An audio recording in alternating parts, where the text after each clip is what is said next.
Before we dive in, just a quick note.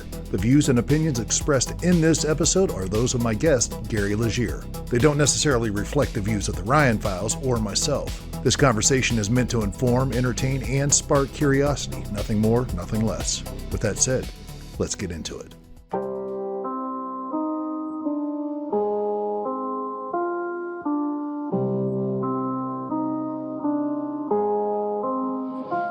Whispers in the static, secrets leave a mark. Truth ain't in the daylight, it lives after dark.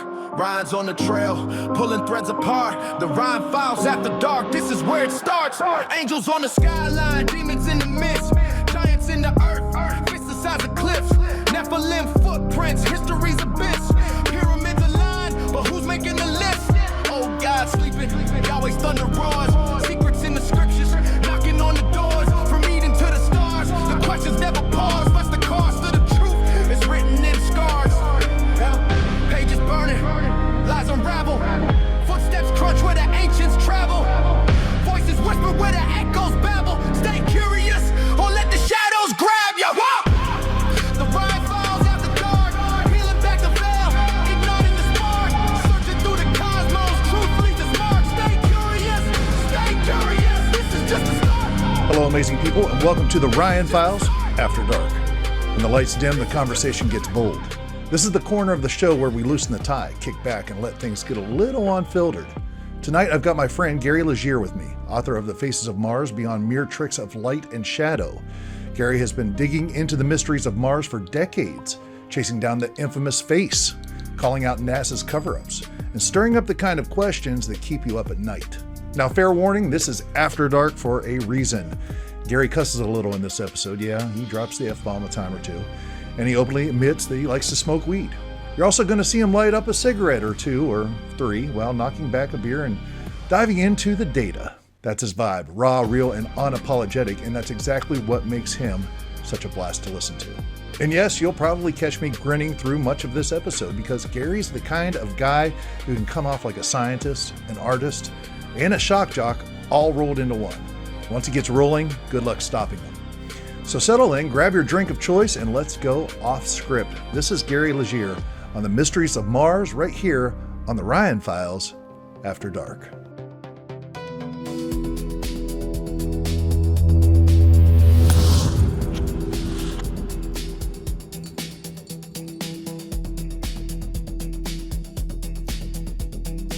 Ladies and gentlemen, thank you so much for joining me this week on the Ryan Files. Special guest this week, we're going to be talking about that face on Mars, the one and only Gary Leggiere. Thank you so much for joining me, buddy.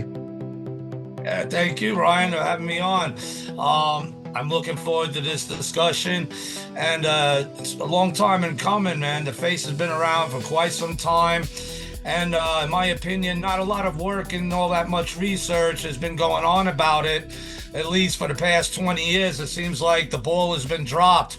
But that's my opinion. You know, lives move on, people's, work changes or fluxes. But I don't approve of that. I gotta go where the heart goes. And what I see there is really the greatest techno-signature ever given to us, at least publicly, from NASA. So, but I'm looking forward to it. Thank you very much. All right. Well, you wrote a book called The Faces of Mars Beyond Mere Tricks of Light and Shadow. And I find the book very interesting and compelling, man. So, I mean, let's just get going and dive in. You brought some very interesting things up, points that I've been aware of so much of this debate around Mars. I had some people on already talking about this. The face of Mars is obviously something very interesting to me. But you brought up some points about Percival Lowell, Nikola Tesla, the kind of the communication shutdown in order to listen to Mars early on in the 1900s. I mean, there's some really fascinating things that you brought on in the initial history of this. So why don't we just dive in at the beginning, man, and start talking about some of it? All right. I don't know. Where would you like to begin? I've been studying the face since 1998. That's when I got into the Mars research. I got noticed by one Richard C. Hoagland, who brought me as an honorary member aboard in 1998 to the Enterprise Mission Conference. And so we became pretty fairly close. I was part of Enterprise and part of Richard for quite some time, so many years. And to wear the face, the day I got on in 1998, when I got a computer and got online, I was living in the Space Coast of Florida at the time. It happened to be the day that the face was released after so many years since Viking. And and I got images of that. We'll point to that later. But and to me, I had there was something about it. It didn't look right, and again, I have pictures to show later, but it was initially termed the cat box for because it looked like a cat box according to our pal, because it was a crappy image that they had given us. It was shot in an oblique angle during aero braking, as a matter of fact. So it was like taken at an angle instead of looking straight down at it, and they did what they did to try to obfuscate, which we get into a lot of that word in the book. And there's a lot of obfuscation, but work has been done, by Dr. Carlotto and also NASA to auto-rectify the image to give it what it appears in the 1998. And to me, I just kept studying it. I was zooming, I was doing line drawings over it, for crying out loud. Had a graphic tablet and a graphic pen. I said the best way for me to see something here, because it like gripped at my soul, man. And for like weeks, a few weeks, literally every day, hours a day, 6 to 12 hours a day, I'll be just drawing over all the lines, nook and crannies. And one day, I went away from my computer and I was coming back with a beer, and I dropped my beer because I looked at the screen. I said, "Holy crap." After all the work I was doing, for some reason, it just suddenly hit me. I said, "That thing is completely artistically carved." And especially by all the work I was doing, uh, I don't know why I didn't fully notice it then, but I had to prove it to myself by waiting time for more data to come in and see if I was right. And yeah, I'm right. Uh, it's artistically carved, and not just the face, but also the mound it sits on, and especially the region it sits in is also artistically carved. Everyone loves to say, "Oh, the face is a human face. It's out in the desert. It represents human face out in the desert." In a desert, everyone, and Ryan, it doesn't necessarily mean like the Sahara. When we hear that, we think of the Sahara or Egypt or even out here in the Southwest, of sand and everything. So people, it's sitting on a plain, the desert, and it's not sand. I don't see any sand at all, hardly. I see a lot of carved rock and or metal. Mm.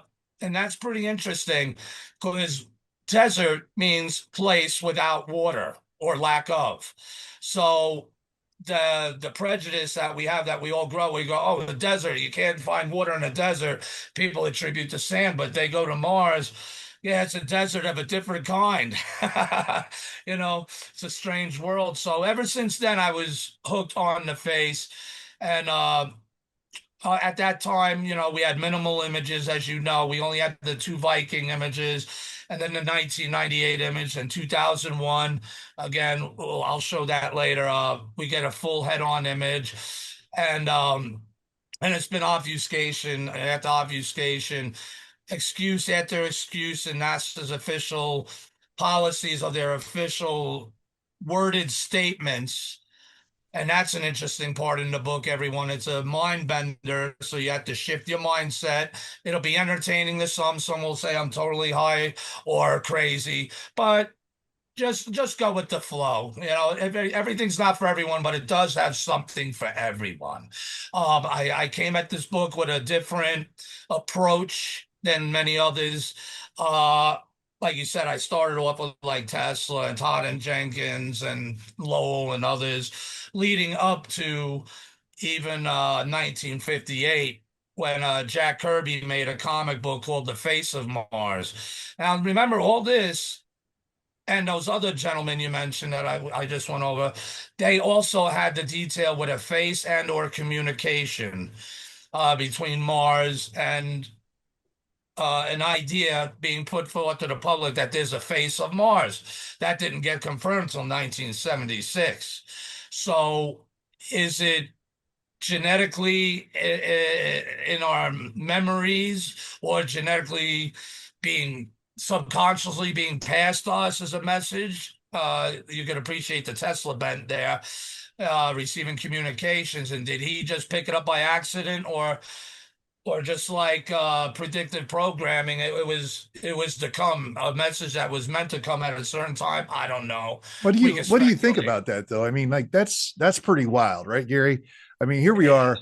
We didn't get any visual confirmation. We're a visual society, right? We didn't get Right. visual confirmation until the 70s, but we're all the way back into 1800s. And Percival Lowell is looking at this thing through a telescope and saying, "Hey, I see, I see structure. I see canals. I see all kinds of stuff." You know, you got Tesla, freaking Nikola Tesla, saying, "Hey, it's communicating to me." To me. Right, and it's coming from space. And there wasn't as much radio noise on the planet at that time for it to be coming from the planet. So that is interesting in itself. Now, obviously, this thing, that's the thing. Is it genetically connected to us? Is it a thing through time? And you mentioned about Lowell looking, seeing canals. People would say, "Oh, that's because of the atmosphere, or those grid patterns, those geometrical lines." I'm saying no. He's seeing the actual carve. There weren't canals, but it's like the shaping of the planet as it was. Its details. And I said I call it the Llewellyn factor, because I said if NASA has their eyes open as they're speeding the Mars over all those months, constantly watching it, they would see those patterns too. But as they get closer and move, those patterns would move like an animation. You get my drift? Because here's what got Hoagland's attention to me in '98 to begin with. Because then I started working on global imagery, and I was making the claim that Mars is artistically sculpted on an entire planetary scale. Wow. That's totally off the wall for some. And we could do future shows where that's completely relevant. I won't get into that now, to where actually being told evidence in a video behind the scenes, as it was, that I was right. Now, but no one on the surface would ever admit it. But it is an interesting theory, because not only did Percival Lowell see it, before him it was Giovanni Schiaparelli, or Schiaparelli. I say Schiaparelli. He was calling them basically like channels or grids, and the canali, but then it was being interpreted as canals. And canali had like a different word, not just canals as we know it, but basically grid patterns. So it's fairly interesting. So the idea of the face being carved, let alone the mound, let alone the Cydonia region itself being artistically carved, it just leads to what I call the Llewellyn factor, the bigger picture, which is the planet wide. And Hoagland brought me on board, close under his wing at that time. And one time he said to me, "Gary, it's good science, just not yet."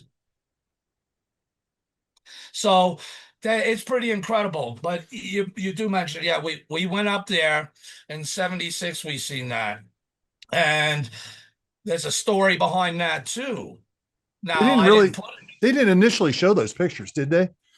They kind of kept them hidden. Ah, that's what I was gonna say. I didn't put this in a book. There is a story, and I'm not gonna name names or anything, but the story that we got, Dr. Tobias Owens saying, "Look at that. It looks like a big," all that, and how we got it was because of something we weren't supposed to see. But the Soviets received a Xerox copy picture, who touted it around the world, and NASA had to come out of it. "Hey, look what we found," because the Soviets had a Xerox copy. Now, the problem is how they get the copy. Remember, it's the Cold War. So whoever provided that data, obviously Might have got in some trouble. I don't know. You know what I mean? But they had to run with it. And that's how we know. And they've been downplaying it ever since. Not for them not to even hint that there's a hint of extraterrestrial intelligence involved, or NASA would have their funding pulled. Right, right, right. So I didn't put that in the book, but I always keep it in my mind, and I mention it time to time on my show when I'm doing it, the Martian Revelation.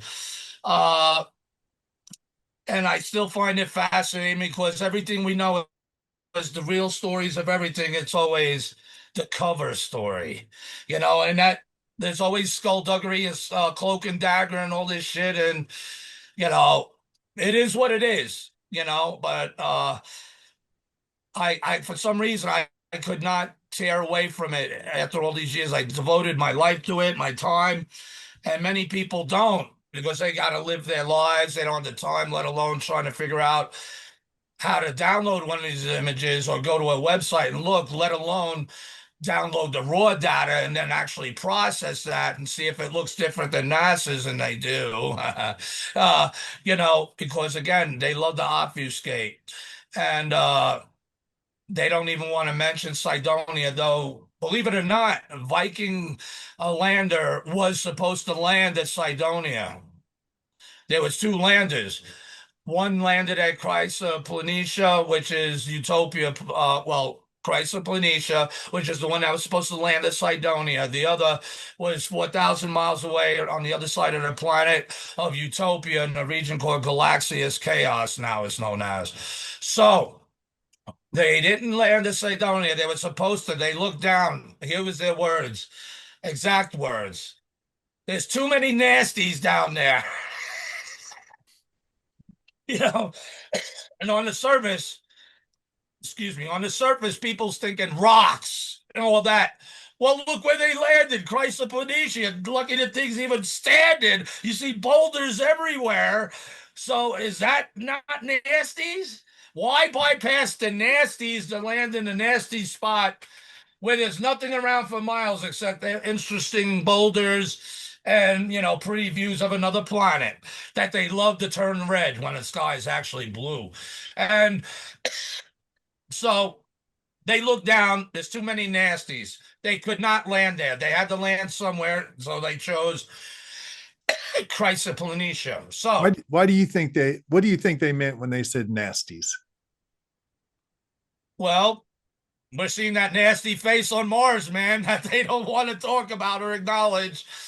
And at all costs, it's natural. Though they have 5 to 6 different names for the thing, a mountain, a mesa, a hill, a mimetolith, now they call it, a butte. Well, which is it? Make up your mind. You know what I mean? You don't know, and you guys are the ones of science that you put us down for saying, hey, we see a face. Oh, it's pareidolia. Oh, okay, but you still don't know which one it is. A butte, a mesa, etc., etc., etc. Give me a break. It's the greatest techno-signature ever found publicly released. I'm not saying it's the greatest one ever found, because mind you, there's image data they found they did not reveal to us, and that needs to be a future show. And that one, pack 'em and smoke 'em, everyone, and Ryan, it goes down the rabbit hole, but it reveals truths and those that run from the truth, who are of the truth. I'm not going to get into that now, but it deals with secret data that came into my purview and everyone else's because it came into my purview. Quite the shitstorm that started, but I never gave up. I'm still at it. Let's just focus on the data that was given. Well, they were all ifs, buts, and reasons. They keep officially calling the face a natural object. They don't even want to discuss any. Well, that matches what I was told, that they would have their funding stripped if they even hinted that it was of any extraterrestrial origin. Because remember, it's not just the greatest thing that we have found. It's a techno-signature. What, because like on planetary surfaces, Carl Sagan once said, how he asked people, what would you do to look for extraterrestrial civilizations? People say, well, you look for cities, you look for the grids, you look for buildings, you look for such like that. But it all boils back down to geometry, geometrical shaping, and stuff like that. Those are geometric techno signatures. Only intelligence could. It would be like Universal. Did you ever see Stargate? SG-1, they come into this room at a castle that's going to fall in the ocean. It opens this virtual holographic of elements and all these different things. But it seems to be like it's what the people through all civilizations are the basics of language, basics of elements to learn how to communicate. So even though there would be different species from a lower to a higher scale levels of intelligence or ability, there would be basic foundations to where we can notice intelligence. And that would be in the forms of the geometry. And we see a hell of a lot of that, not just on the face and as the face, but all around it and even all around many other areas of the planet. Uh, so it's really interesting, but I love how you brought that up. But I thought you might get a kick out of that it was the Soviets that spread around the countries. Hey, look what NASA's finding, and they're like, shit, we got to do something, because it was the Cold War. How would the Soviets know there was a breach? And we do know that at that time, we were in the Cold War. They were definitely breaching our government, trying to get what they could on Roswell. If you read Colonel Corso's book, The Day After Roswell, Page Turner, I read it in a couple days. Wow, I couldn't put it down. It spelled that out. But then when you apply it to Mars and the Viking research, same time, they were definitely trying to get what we seen. And when they seen that, they spread it around the world, so NASA had to come up with a cover story. Can I prove that? No, but I was told that by someone I can't name. And take it for whatever you people want to believe. But one thing we can believe in, we have data of the feature that was covered to make a cover story that's out there. And now, all these years later, we have multiple amounts of data. The face is still there. It never changed. It never went away. NASA got caught lying about it. That ain't saying nothing bad. That's just historical fact. They lied about it. And, well, here we are, and here I am at this time. All these years later, I said, you know what? Since I'm in this field, I know a lot of people. I've been connected to people. They know of me and my work as well as my eccentricities. But that being aside, my work speaks for itself. Otherwise, that's what it's about, the data. You know what I mean? And all these years, why ain't no one doing anything more in the book? I mean, in any books or any about showing all the vast amounts of data we have from multiple probes now. So it's like, you know what? It falls to me. I'm a researcher. I'm an expert on the face as it was for over 20 years, 25 years at this. And by what I see things on the face that even the researchers, my affiliates or colleagues or friends, they never see. And some don't like what it shows. But that's not my problem. It's where the data led me. It's not like I wanted to make things that way. I can't voodoo it to make things look that way. It's science, and what's available to us now is the tools to test that data, to compare the data, and to reveal that data, regardless of what people's theories were or whatnot. And it is what it is. And that's all I care about, is to get to the truth. And we need more data. We need sum it up. We need a mission there. And we do need to do it by petition. Interesting. I'll tell you one thing about your book, Gary, that was right on spot, is exactly what you needed, was exactly what you just said, data. It is, you have so many images in the book, and data points, technological scans, all kinds of different data, not just visual data, not just the images alone, but like you break them down in different ways and you process the information in different ways. So we're seeing not just, the surface data, but the deep down stuff. And that's what I encourage folks who are interested in this, get that get the book for that reason, just all the images. But I understand you have some images you want to show with us. There's some people out there, probably, Gary, that have never even really saw the face, or maybe saw it and was like, oh, this is probably just somebody photoshopped it. No, no, it's on the surface of Mars. And after reading your book, Gary, I was mesmerized by what I can't unsee anymore whenever I look at it. We'll talk about that in a little bit. But yeah. So let's you wanna share some images with us?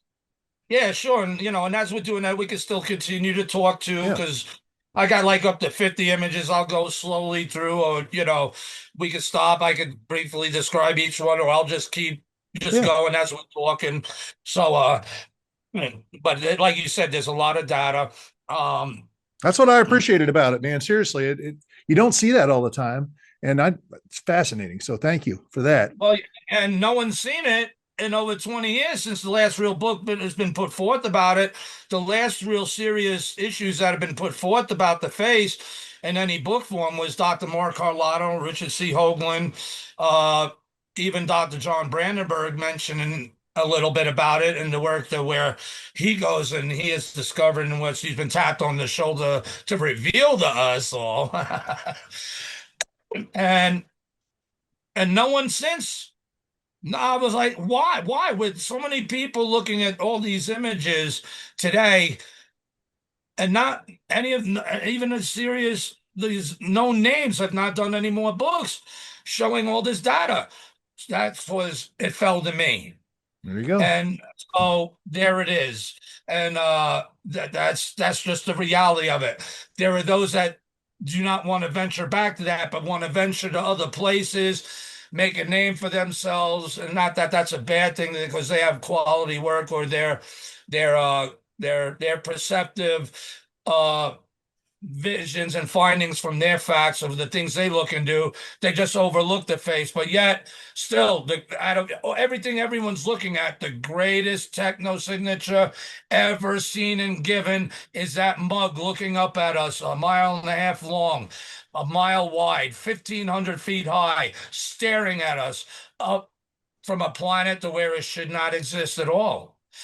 So this image, if you could see it, this is the famous 1976 image, 35 A72. Yeah, 35 A72, a Viking orbiter A, therefore the other was B. All right, so 35 A72, it has the famous shadow coming off there. Yeah, I don't know. Can you see my mouse cursor by chance? I'm moving it slowly around the face. Yep. Yep. You can see All it. right, good. That's where that is. And down below, that's the famous pentagonal shaped D&M pyramid. And here is known as what Hoagland and others has termed the city. And here's the city square. So, and you may have seen those detailed maps of all the geometrical layouts and all the science. I didn't come at it with that approach. I came at it through a different approach, and this is basically to add on to, not replace, but to add on to all the fascinating finds that has already been put forth by those people, by colleagues and, people I know and came to know and love and, other bizarre things. But anyway, this is 35A72. Let me go to the next one. Therefore, I'll zoom in. See, that's the face. Hopefully, can you see that good, or do I need to zoom in more? No, you can see that for sure. Yeah. Okay. So as you can see, the eye has a mouth, and here's the famous shadow coming off of it. That shadow is very important to where at the end of the book, and that's the funny thing, Brian. The NASA was giving me gifts because that, as I was completing my book, they given me new data to where I could close the book and it falls back to the shadow, but we'll get into that later. Yeah. But then it was like they knew what I was doing, or God gave it to me, or whatever. It was just meant for me as a signature, communication, that it is for me to put this forth, this book. So I'm not in the wrong for doing so. So there you go. There's the 35A72 phase. Here's it's seen a little more detailed per se. As you can see, there's a lot of details around this. This is not pixelated image artifacts. This is the actual carving, the artistical carving of the surface, that we're seeing that the face sits on. But let me go on. And for the Now, record, this is the quote unquote kitty box images uh, from the very first time, right? Because they no, the cat box feature comes in 1998 okay, after 20 years of the face never that's being right. seen by Mars Global Surveyor took that. We'll be showing that Okay, one soon. okay. Uh, but it's the same feature, but it's not the actual image as that was called cat box. So now, as you can see, the shadow, NASA never, in any imagery since, has never replicated, given us an image showing us a consistent data that shows the shadow coming off the face. Why? I don't know. I don't think it makes a difference. They think maybe because of the shadow, it looks more human when it don't represent a human face at all, by the way, everybody. But it represents a hominid type of something, whether it's a hominid humanoid or a hominid reptilioid, saurian, something. But no shadows were ever given. But however, in the early 2000s, we did get one, and no one noticed. It's a real low res, people would call a shitty detailed image. And I had to literally process this one from the raw, and it's even much smaller in resolution than the Viking data. Uh, and why they didn't zoom in and take a better picture? Mars Express is about around the same, or if not a bit better than Viking in resolution, to make a comparative analysis. But this lower resolution than Viking happened to give us one showing a shadow. Now, let me zoom into it if I can here. Please bear with me. Do you see the face with the shadow Yep. right here? You can still make out its eye, the mouth. You can see the shadow. The shadow is coming up to the same point. It's not at the same point as the Viking one, but it's coming up to it in its daytime, in its lighting. Now, I wish we know NASA's seeing it. We know they're seeing the data. All the data that we get of the face is only crumbs, not even crumbs, to give us pesky Mongols who want to see the truth. They get to see it every day from sun up to sundown. Who knows how many times that they've floated around this thing already. They can make their own animation from sun up to sundown using the data from those various days, because it can never be in the same spot at the same time, because as its orbit, it's moving around the planet. So eventually they're going to be able to get enough images. If you're following me, Ryan, they'll be able to put them all together of what they got of the shadowing, so we could get real shadow data going across from one side to the other, And right? 3D Does that make modeling sense? data too, right? 3D modeling data as well. Well, yeah, that could definitely help Dan. And that gets addressed in the book Yeah. to reveal the true shape of the face, but we're jumping ahead. So as you can see, it's real, it's still, you can still see its artistic patternings on the surface, but it's lower resolution. It's a little harder to see. But to me, I don't care. No matter the resolution, each image is showing us things to where, to me, as important as a researcher and studying this thing, is comparative analysis to look for things that would not be seen in other particular images of their lighting or conditions or whatever, whether it's low or high res. That it matters to me, but it don't, because I'm looking for data points to confirm my own thesis of what I'm seeing and what I learned under the face over years. Does that make sense? Absolutely. Uh, so I look for secondary data. So it's a pretty interesting image. Nonetheless, no one, always crickets. Okay, have your crickets, people. So here's the other Viking one. also taken in 76. Remember, at the 35A72, NASA said that was the only image, and when an image was taken a few hours later and the face was gone. Well, they literally did lie about that. And but they did take another image, not a few hours later, but months later, whatnot. And with a different sun angle, so we don't see the shadow coming off. This one's called 7813. As you can see down here, before I go up to the face, there's the famous D&M pyramid, and it's not casting the miles long shadow, right? So that's even seen more clearly. So going up here, let me zoom in some. Goodness gracious. Please bear with me. So over here in the top toward the upper left, could you see my mouse moving around it? Yep. That's also the face. So without the shadow, very intriguing. Still looks like a face. And it was Greg Molinar and Vince DiPietro who went through the Goddard space files and found that misplaced in a different folder where it wasn't supposed to be. Lord have mercy. Yep. So this is it here again. All right. Then here, a little more processing, and then ultimate, bam. What a difference, you know. And as you can see, there's angles on the thing, there's bevels, there's it's just markings, and that term, alien markings. Get the book, you'll see it, you'll appreciate it. And it's really interesting to how that thing is there. No one, regardless, anyone could say as softer images like this one and this one, which is the same image, just more processing done on it, brings out that to the best of my ability anyway.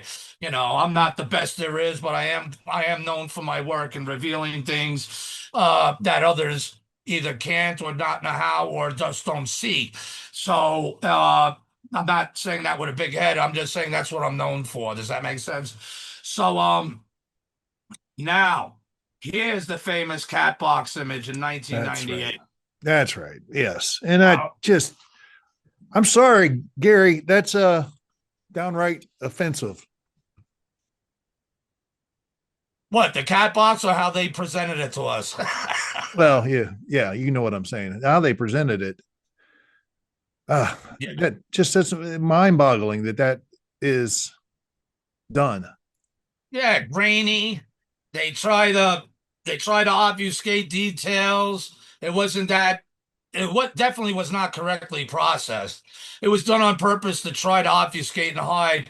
And again, remember this was taken during aero braking, but at that time, before we understood that, it looked like shit. What is this? We were all upset. Like, yeah, everyone's cursing out NASA. We know they played something. But as we get more understanding, here's what it really looks like in its rectified version,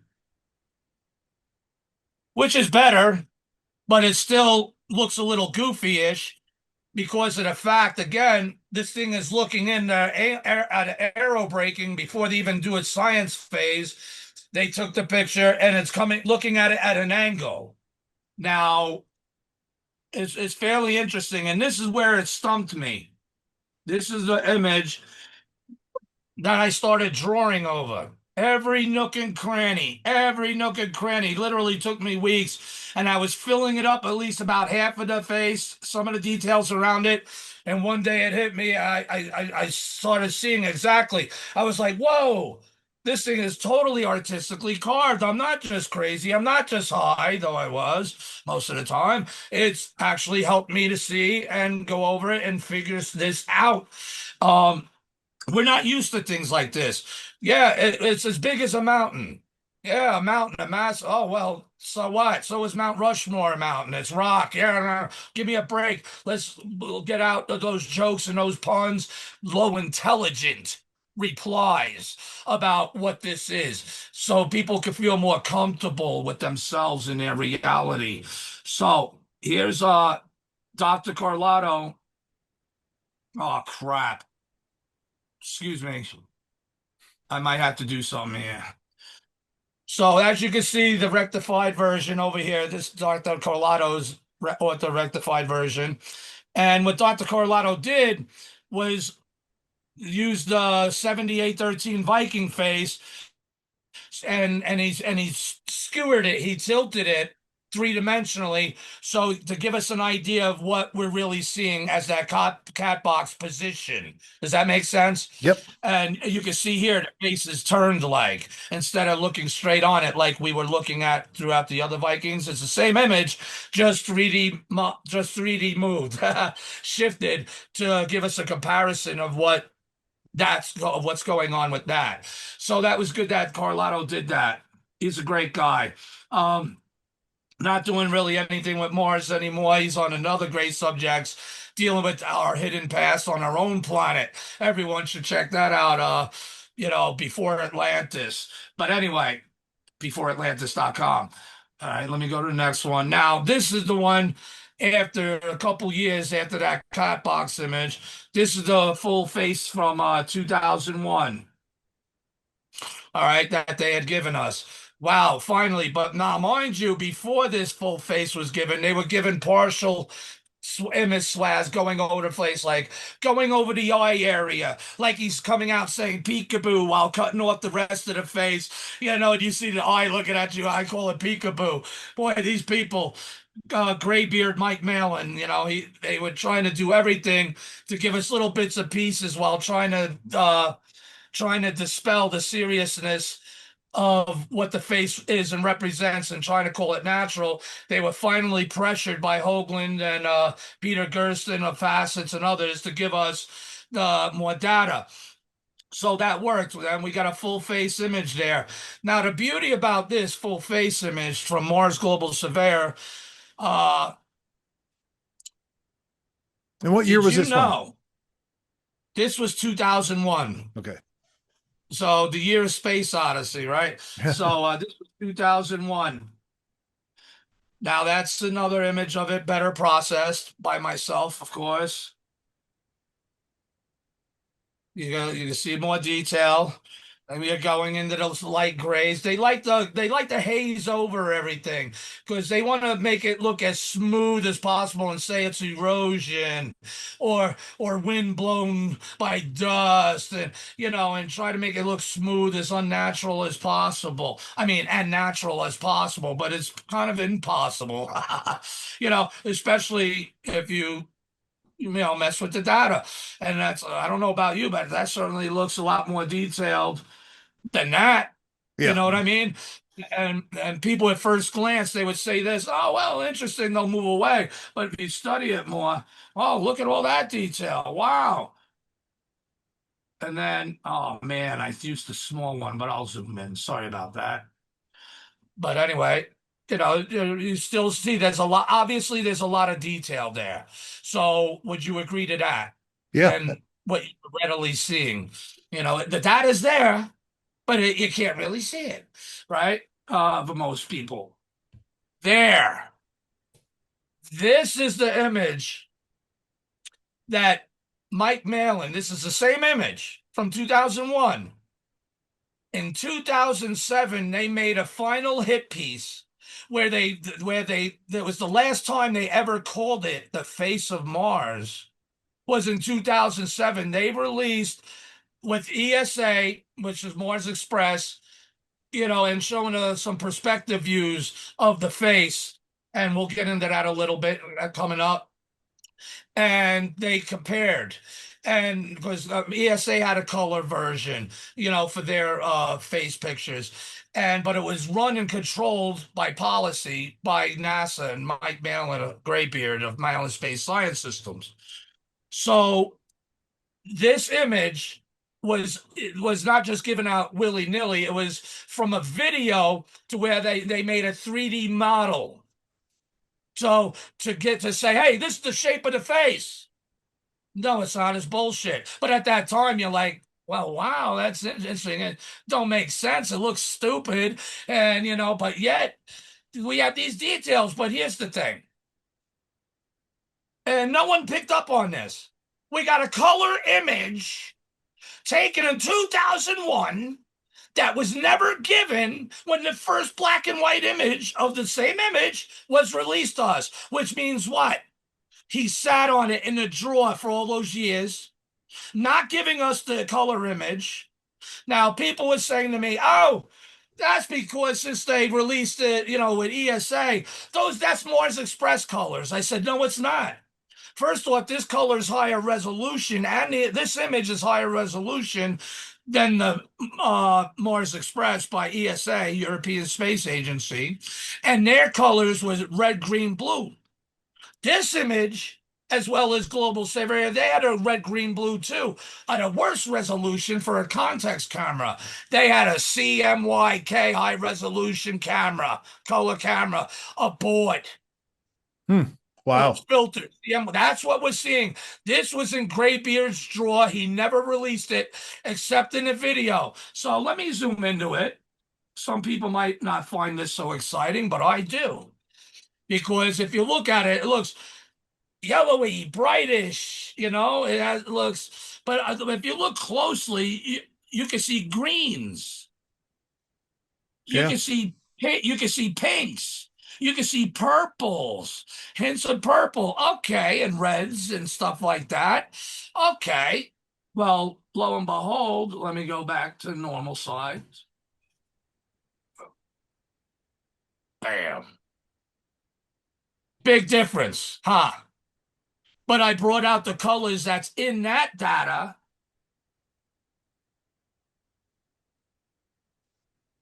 It's in the data. I just had to, there's a process to bring them out, Yep. and that's what you get. Look at all those beautiful colors. Remember that purple spot down here? That's still there. You can see that clear as day. And notice where the mouth is. It's red like under the lips. I said, boy, man, did he put on lipstick? Is he a trans face? Give me a break. You know what I mean? You got greens, pinks, green, beautiful colors. Now, mind you, even though those color images, those are still approximations, not exactly how the human eye would see it, but it's approximate. So we're much more approximate with this than we are with that. Yeah. Does that make sense? All right. There is to try to hide it, but he was revealing it. I don't know. I still wonder why he would reveal this at that time for a hit piece to finally to put it to bed. No more public discussion. It'll never be called a face again. You're going to learn to like it and deal with it. We're never going to call it a face. We're not even going to conclude or perceive people's conversations of any type of facial or artificiality, right? So here we go. That's what that shows. Now, Mars Odyssey. This is the best Mars Odyssey image that they have taken of the face. Which was what year? Mars Odyssey, also 2001. Okay.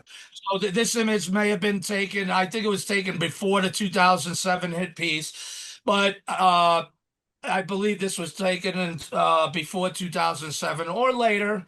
Odyssey's still going, but it's been having issues. But anyway, out of all those years, this is the best image of the face that I can come up with that had a detail actually showing on the hominid side, which is the side people say is human. All right, because people would say, well, how come both sides, it's not a face because both sides don't look like a face? Well, that's because it wasn't meant to. There's two faces in one. That's called split art iconography. It's a language or linguistic forms of symbolic visual representation. I explained that a little bit in the book. But anyway, and get this, Ryan and others, it's the only other image by NASA where we start to see a shadow coming off of the face to get anywhere to replicate what 35-872 Viking had. But I was like, okay, at least now, all right, well, we're getting a little bit of more data after so many years.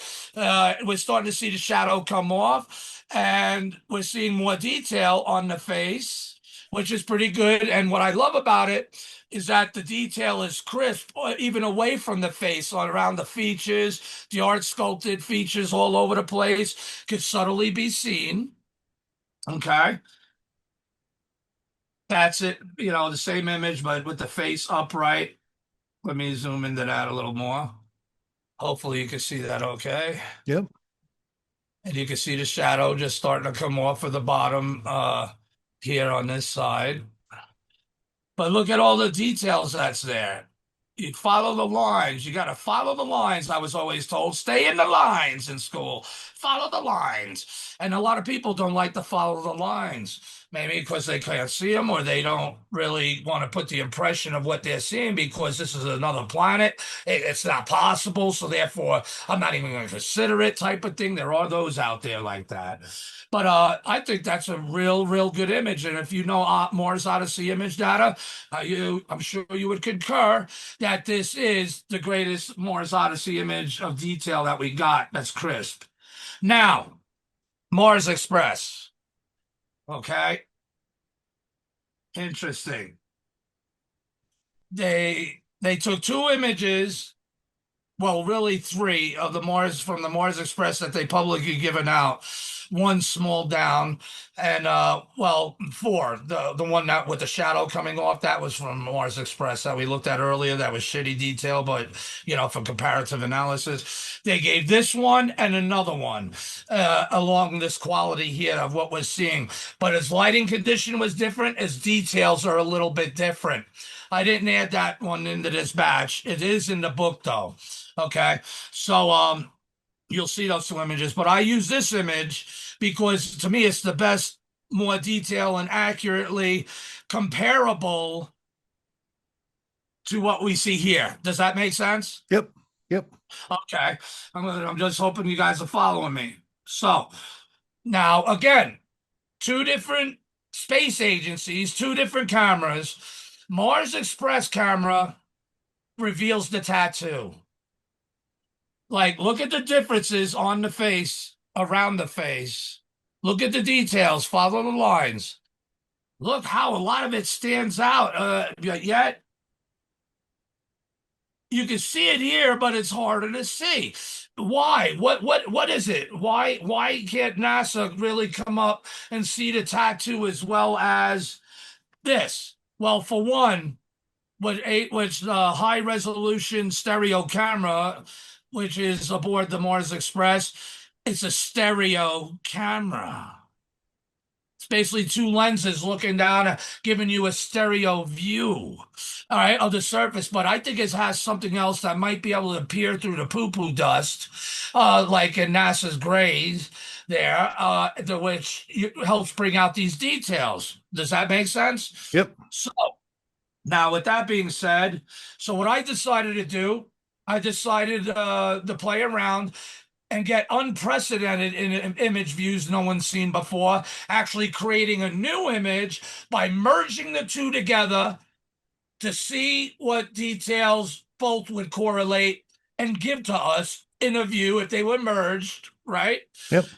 And oh, sorry, here's another more softer processing than this one. Okay. And that's a harder one, strictly a Mars Express. Look at all those artistic details everywhere, but I digress. I'm just showing that as an example. Boom. This is what we get from the merging of the Mars Express. So you can see definitely the two different types of data being right. Mm-hmm. On the left, you can see NASA's original version. And on here, you can see, hey, looks like another image. Yeah, that's the Mars Express image data.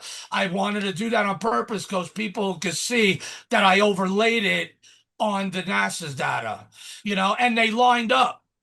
If they line up, that's great because then we get comparative analysis. I can fuse them together to bring out both pictures, details, to fuse them as one, so balance them out together so we make an unprecedented view showing the best of both worlds fused in one. And this is what we get.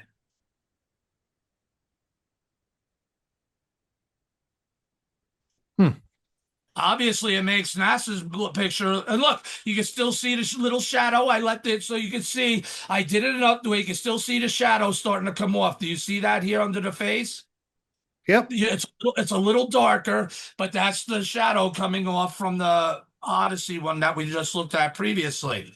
So you have the best of both worlds, and lo and behold, it matches the details. Lo and behold, you can see the artscape, let alone the art sculpting of the face a little better. So it's like, wow, interesting. Okay, so when people say the face isn't real, I mean, yeah, well, you know what? It would be pretty hard from different space agencies using different cameras, looking down with different capabilities, being able to match them up, and it matches. If the face was fake, we would not be getting that. You wouldn't be. They're not going to spend billions of dollars, so someone's going to go out of their way, which they don't really want you doing. They don't encourage actually doing it to get a better view of the face. Because the work I'm doing here, they should have done, not me. Right? There you I'm go. not NASA. I'm not NASA. I'm sure that it was done.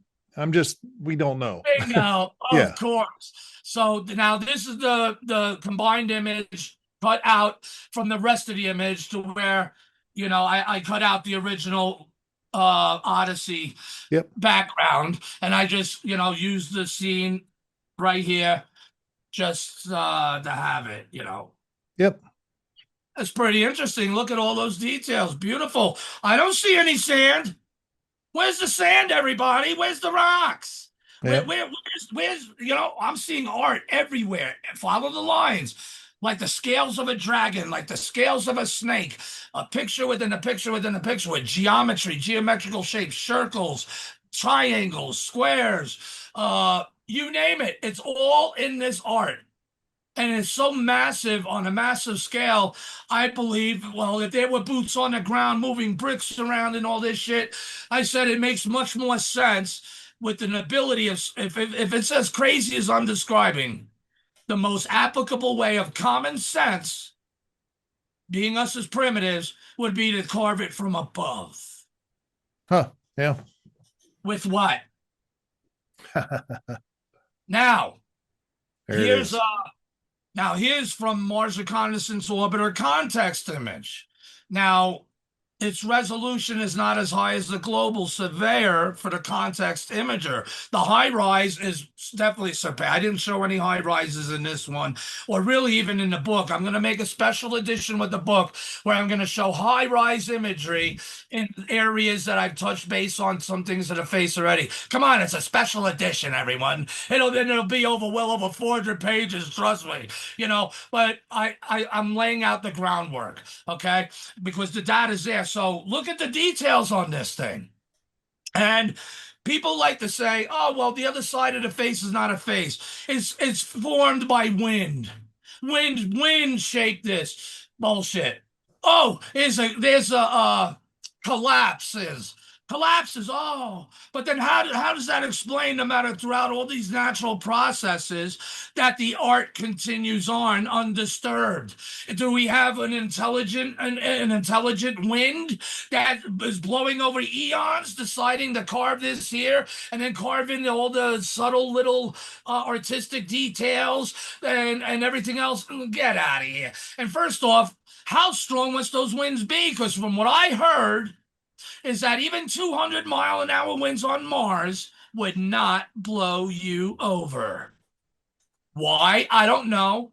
I want to see that put to the test, just like I want to see a rover bring a fucking glass of water, take the cap off, bring it to the ground, because they said liquid water can't exist. Anyway, let me see it evaporate before our eyes. Science 101. I think you could afford that experiment for $100. Maybe you guys will rip us off a couple million, but certainly you could do it. For the stupidest things they've claimed, let's see it put to work. Lower that glass on the boom. Take off the cap and put a microscope up. Let's watch it and then watch the recording in slow-mo. How fast does the water disappear? But anyway, so this image is from Mars Reconnaissance Orbiter CTX, context. CTX is abbreviated for context. Now, incredible detail. There's many. We have like 15 different CTX images showing the face in it. Now, this image in particular is what would you call that? Striking it hot, striking gold. No, there's another term. When I look at this image, Smoking gun, the smoking gun. Go ahead, sir. yeah, when I look at this image, that's what I was talking about earlier. I can't unsee what I'm seeing. I can't unsee a lion. You cannot see a lion? I cannot unsee a lion, you know? Okay. Oh, that's good. You're looking on that side of the face. Most people stay on this one. Yep. And you never get to see that side though, because it's always in shadow. Ah, well, not always. All right. Just that's how they like to portray it. And but yeah, so you see the lion, and it's funny that you say you see a lion, right? Well, let me zoom in a little more because it'll be hard to unsee this. The eye of the lion. What do you see? I see a pupil clear as day. Look at that. It's even round with a black pupil in it. Yeah.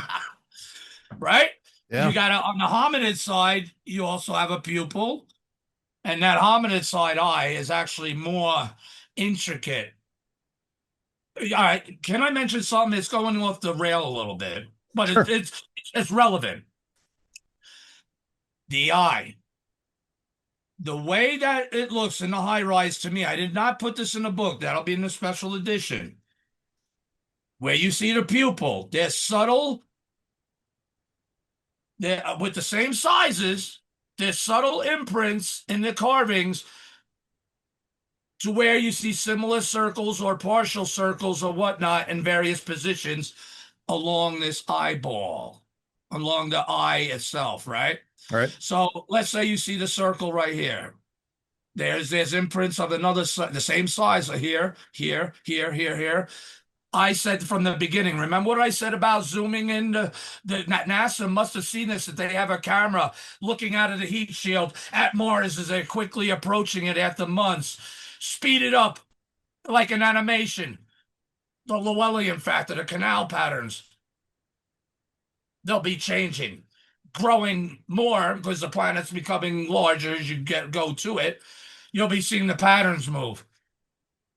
You want to hear something crazy, Ryan? And I guarantee it, no one else you ever heard this from. Okay. Because of the way the face is carved. Tricks of light and shadow. What a pun. What a pun. Whoever did this is the master of using those tricks of light and shadow to make things appear as they should or would at certain particular times of the year, certain particular times of its orbits, certain particular times in its precession. Because the planet would reflect the light upon not always in one spot, right? So as it moves around, the artists, the masters, the master builders, the higher than human intelligences that carved his face, let alone the artscapes around it. They knew this, and they knew this too. Here it is. You ready, Ryan? Yeah. Yeah, I'm smoking at people, but maybe you people better too. You know why? Here's what I predict. And some people call me crazy. If you were flying over this face, he's watching you. The eye is following you. The eye is an animation. It's alive. So what do you call that? Living art. So what better way as have a 1.5 mile long, mile wide, 1,500 foot high, artistical behemoth techno-signature far beyond any comprehension we could even create here on Earth, let alone anywhere. What type of scale on the Kardashevian scale would these guys have to be to do this? And then on top of that, create such a techno-signature where if you're flying above it in space, the eye is following you. You see, no matter where you go, the eye is moving, following you. Based on your position of where the light's hitting it and how you're seeing it. Does that make sense? Sure. A little bit? Sure. Now, in theory, and I didn't check it too much, but I am going to study it deeper. The arrow breaking image from the cat box image. That might give us a hint of that theory being potentially possible because it was taken at an angle. So therefore, the pupil line or main pupil line, we might be able to see in a different spot.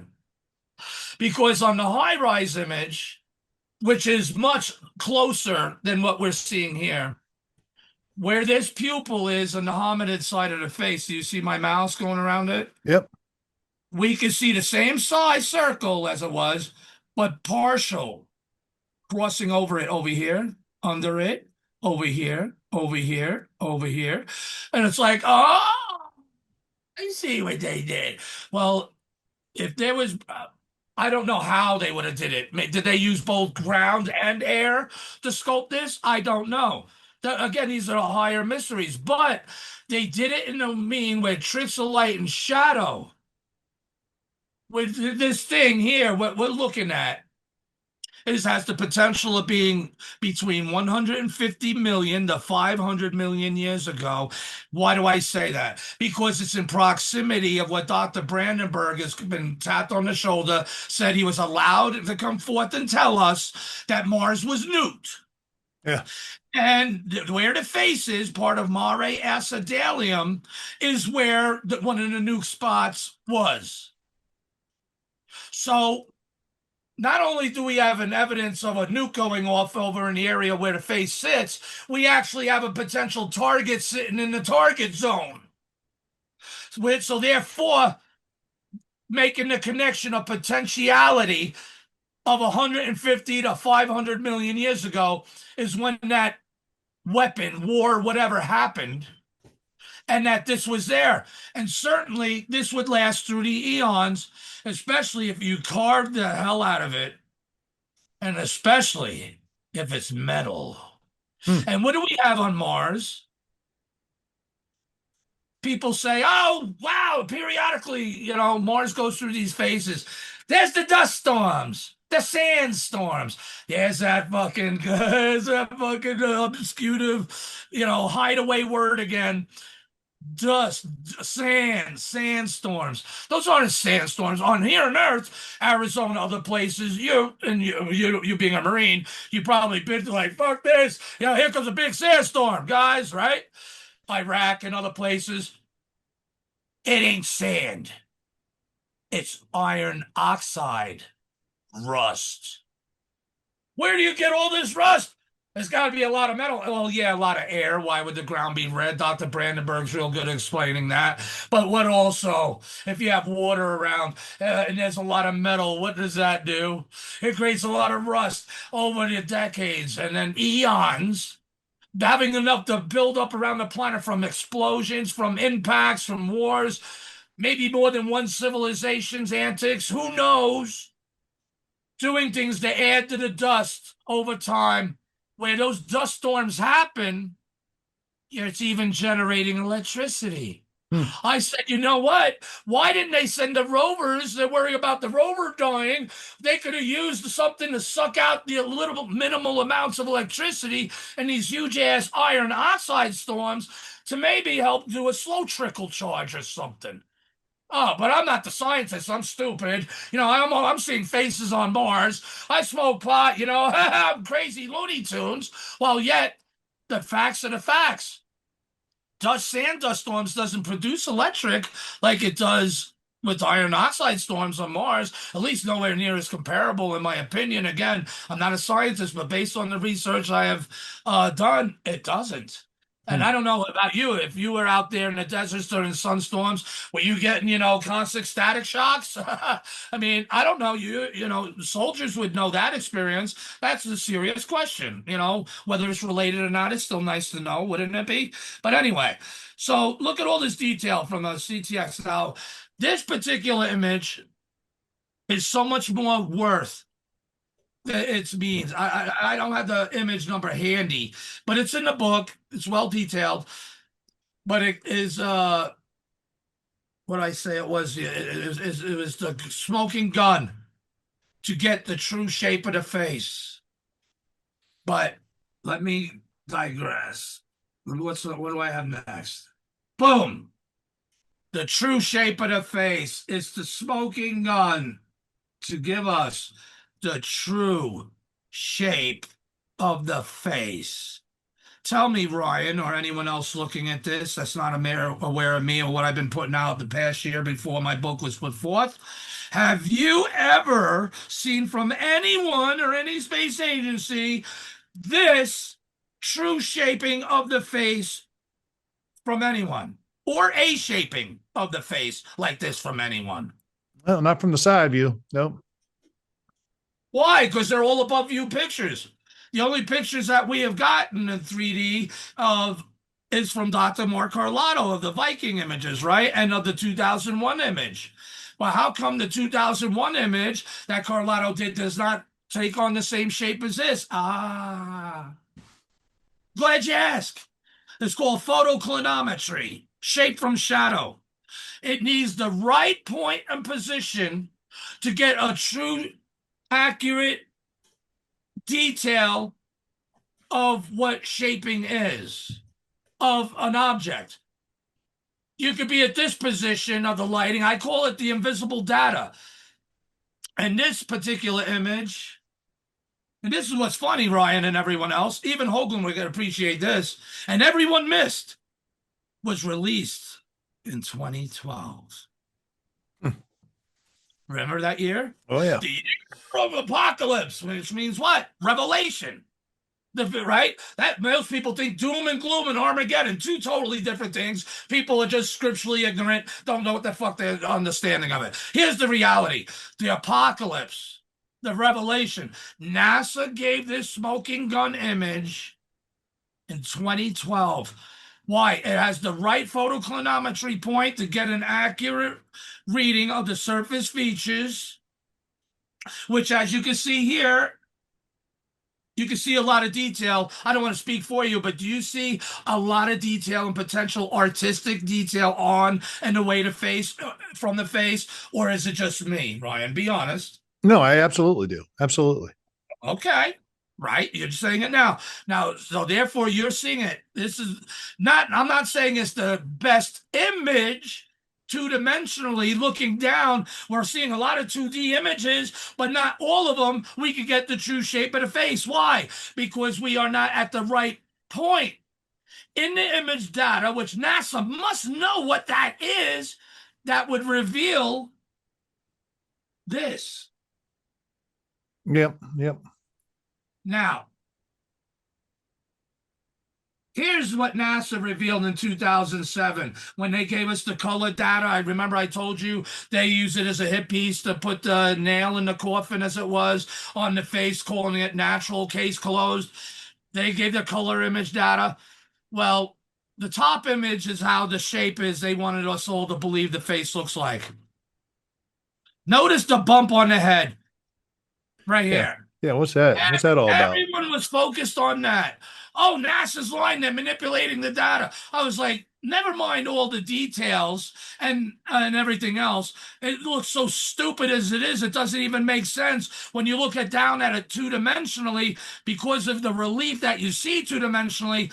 This shape is ridiculous. But now we have a model they put forth and they say, oh, this is the true shape. And I still say it looks ridiculous. Doesn't matter. Everyone's fascinated with that. Here's the thing. Not one person cared about the color image data. And I put that in the book. But then years later, we get an image. Why does mine...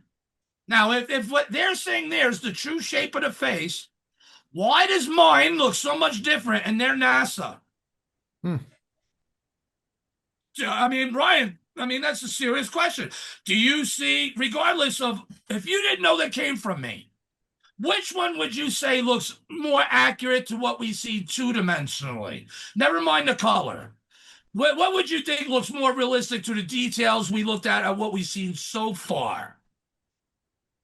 The The top bottom or the one. bottom? The bottom one. I didn't tell you to say that. No, Exactly. it's easy. Exactly, and it fits with the details. It makes more sense. Eek! People run for their lives because what does it look like? Does it look like a side profile of a face? And here's another thing. Does it look human like the face behind you with the idiot guy staring at it? Hey, that That's idiot. me. Hey, that's me. That's me right Hey, there. I was just gonna say it might be me too, right? You can make that either or. But we're all idiots if we're looking at the face that NASA gives us on top. Yeah, we're idiots because they made us to be. Yeah. And all they had to do is give us something right with the right photoclinometric. Boy, I said that word clear and nice for once. Tongue twister. But photoclinometric, no, now I fucked it up. Whatever. Photoclinometry giving us the right point to get an accurate shaping. I did it. I did shape from shadows on every other image, including Odyssey, the global surveyors. That's why I say they have to know. Why? Because why all of a sudden we get a smoking gun in 2012? Hoagland's got to appreciate that one. Everyone, we all missed.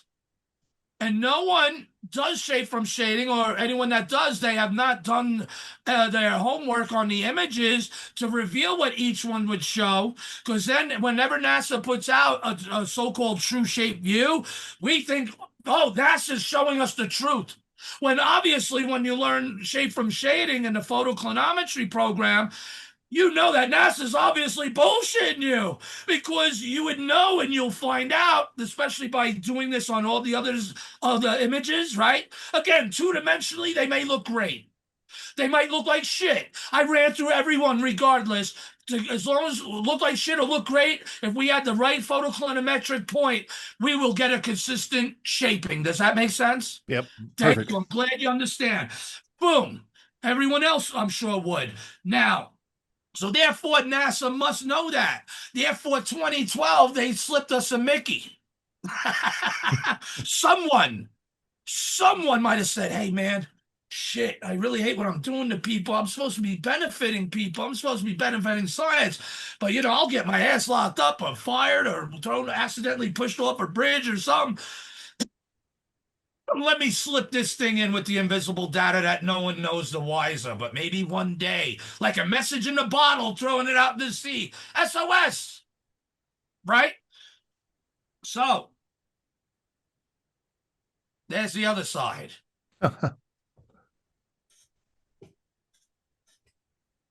Notice both sides have an open mouth. Before I showed anyone, before I put it online, a year before I put out the book, I sent it to Hoagland. One sentence, Gary, now we can see the kitty. Now, by the way, he's a contributor to this book, by the way. Yes. So, and for a very important section that has to deal, in a way, with the shaping, the molar data, which is what the top scene, they say the true shape was derived from. I call it the mola crapola. Is bullshit. And not only did I need what Richard's input was on that, because he gave that article out after the time they released his hit piece. And, he was challenging it. He did that very well. If you read that in the book, people will see that, and I appreciate him and seeing the importance of allowing me to go forth and use it. So thanks a lot, Hoagland, despite everything. Only to prove his case years later with the smoking gun that shows, hey, Houston, we have a problem here. Yeah. Right? Yeah. Because this is other visual data now. Hoagland used the scientific data. Now here's the other visual data we have to contradict all their jargon, all their bullshit, all these hit pieces, all their public spins. For what? What is it good for? The data is what counts. Never mind their official positions. Nothing. Of course, well, it don't look like a face at all now, does it? No, of course, because they made it look that way. they did it with a wireframe, and my buddy Mean Greens told me they use this in video games, early video games too, like a wireframe. Then they a surface texture or some shit. They Yep. use a 2D image as surface texture, and they can never mind the. Notice all the relief though on the bottom image. Can you see the relief, the artistic relief? A lot better than you do in NASA's version. You can see it there, but it's like hard to see, like smoothed over. It just doesn't look right. Right? That's because they smooth it over, they soften it out, they try to make it look smooth as possible. But yet, how? When the relief is, when I see this, I jumped out of my seat because I was like, and yeah, I was high, everyone, and I loved it because thank God, because I accidentally did the wrong, I thought I did the wrong position on the program, and it actually, I said, holy shit, you gotta be kidding me. You know, I had to do 20 replication tests to make sure that it was not me causing this, because this did cause some trouble amongst other researchers too, who don't want to agree with this for whatever reasons, and I touch base on that in the book. But anyway, not a lot, but in the book, I'm not mocking them per se, but I am mocking the effect and the purpose of why people would be peeved. And it ain't for the reasons like you would think, oh my God, this looks so scary. Holy shit. Yeah, let's take NASA's version. Yeah, that makes me feel a lot better. You know, yeah. Let's lie to my fucking kids. Yeah, kids, this is the face of Mars. Don't look down here at this crazy red-headed black-haired freak here, right? No. Would you feel more comfortable showing your kid this? No, it's a lie. Or would you be more mindful of seeing their reactions despite what you see on the bottom? Which one would you rather show your child is the reality? Here or here? Which looks more scary? Okay, I admit, but Ryan, which one do you think looks more scary to at least give a little credence to all the researchers why they say it looks scary? Well, yeah, I get what you're saying. The bottom one's scarier, but you know, Right. yeah, it's just It is what it is. yeah. But that's the point. But this is on a planet it should not even exist. Right? Yeah. Boom. Now, here's that color image on top again. This is the top image is what NASA used as the main hit piece image. Notice the bump on the forehead. Everyone ignores the colors. Now, mind you, you remember how bright all the colors were. This is my processing of that, or my enhancing of that to bring out these colors instead of using their garbage, because I wanted to focus on what? The relief. And notice how the colors vary upon different places on the relief. Oh my! Greens, yellows, beautiful greens, purples, blue. Wow, look at them. What would have that? Even red in the lips and the mouth. Now, so let me zoom into this a little. So again, we got the color version mainly because they made a video. They put it on that hit piece page back in 2007. It spins around, right?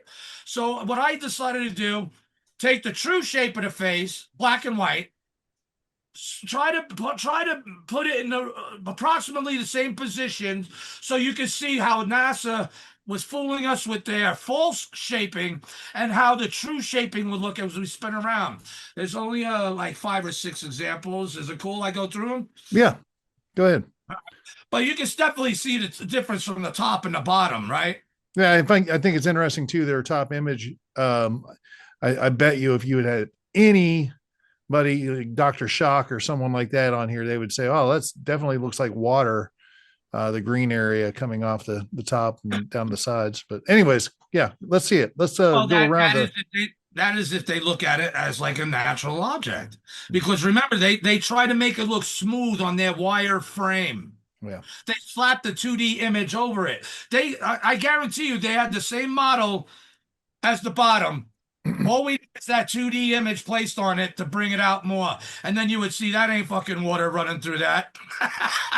There's no rivers running through that Egypt there. You know what I mean? So, but it is interesting. Look at the differences. I mean, why? Why would they hide this? Why would they? Again, the fear, because the obvious, no, if they gave it out as it truly is, their bullshit of it being It looks more like, well, you pointed out yourself, even with the color and everything on top, it looks more natural than the bottom one, right? Color or not. Would you think it looks more natural how they tried to make it look than the bottom one? Which one looks more artificial to you? That's a better question. Sorry, go ahead. Which one Yeah, looks more yeah. I artificial? mean, obviously, though, the coloring on the top one makes it look more artificial, but it looks more pretty. It looks smoother. It looks, wire framed, exactly like you see in video games and other um, uh, Yep. technology. Let's just say that. And they were right, and they were saying it's molar data. That's molar crapola, which means we wasted billions on that thing, and they could have gave us the true shape easily. So that molar was a poor excuse. It was a policy, a plan. All right. So this was the image. And the bump. Why the bump? Because to me, I said the way that looks, it looks like a gravestone. It looks like a grave mound. Don't it? The top one. If you look, it kind of looks like someone's just been buried there. And that bump on the forehead up here is this grave mark, right? It's gravestone. Like someone gave it a traumatic blow to what? To kill the case, to kill the face on Mars. I'm tired of talking about it. Here's what we're gonna do. Bang! Now you're dead. Now it's nothing. It's a mountain. Period. You sheeple out there. You're gonna learn to listen. I don't think so. So we go to the next one. Boom. Yeah. And you could tell some consistencies, but you could also tell then how they obviously went way off track to deceive what we're seeing as we would see from the bottom, Yep. right? So, I mean, that's the point. So I'm looking for data points, regardless of shaping or resolution. I'm looking for data points. I'm seeing the data points in the relief. And to be honest, all the relief data points I see on top, it makes more sense on the one on the bottom. Because it's not smooth. It's not eroding. It's not, this is carved shit. Carved. Carved, like, let me chisel you out and do this and that, all over the place. And the wind is coming through. Now, the wind excuse might, for the one on top, Sure. because it looks smooth, right? And shit. Obviously, it's not the true shape. The wind is ridiculous when you consider the view on the bottom. You have those highs and lows, and all in those highs and lows have also been artistically sculpted, as a lot of the iron oxide dust on it. Maybe some bits and pieces here and there rolling around or something, but it's not. It's definitely, in my opinion, as pristine. Not as it was once built, but it's pretty damn pristine considering. Now, so we're spinning around it a little, so you could get like an idea how this thing is also looks on the bottom, not just the bullshit they tried, forcing down our throats on top. That's the true shape. It doesn't even make sense. The one on the bottom makes more sense, but it's what? It's the scarier. And there's geometry easily being seen more on the bottom one. You can see all the geometries. You can see the art sculpting. You can see the lines. Again, follow the lines. Those lines going away from the face, go over the face, connect to the face. Now, if these were windly erosions, we would not see no artistical continuation of any relief, especially with right angles or that form geometrical shapes, or you know what I'm saying? It just doesn't do that. What is this, like the Bible? The Spirit of God floated over the waters of the earth. All right, the Spirit of the Martian wind carved the shit out of this. Give me a break. Which makes more sense to you, everybody? So we're getting different angles of the face, and the more and more that I show people, the more I and even they appreciate by what's being seen on the bottom, because the one on top, as interesting as it is, even with the colors, I'd rather see the face looking as it does in black and white on the bottom. Just think if we had the color applied to the same image data to get this photoclinometric rendering. Right. That would be awesome, wouldn't it? Right. Then we could see then we could exactly see how those greens and blues and reds, like you were noticing, actually apply to the relief we're seeing on the bottom. Right. So you can see the consistencies, but then you can see the obvious obfuscations of what they're trying to hide from us. And they're definitely trying to hide from us, between the eyes there, the eyebrows and the chin of this thing.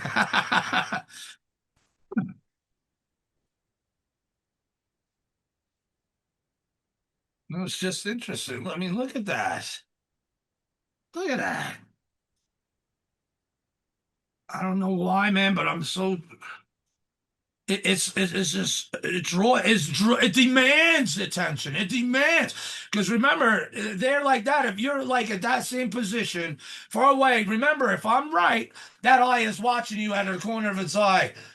And everyone else that flies over it, the eye is watching them as they fly over. So it all depends on their perspective in the light, on how and when they're looking down at it, that the face is looking at them. We won't see the eye looking at them because we see it looking at us from the position we'd be at. Does that make sense? Yep.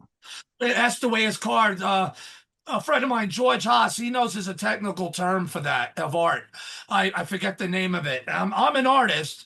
I used to do a lot of graffiti on trains and roads and, whatnot, and walls and other things, But I know art. I like to draw. I see art. You don't have to be a PhD to see this shit. You don't.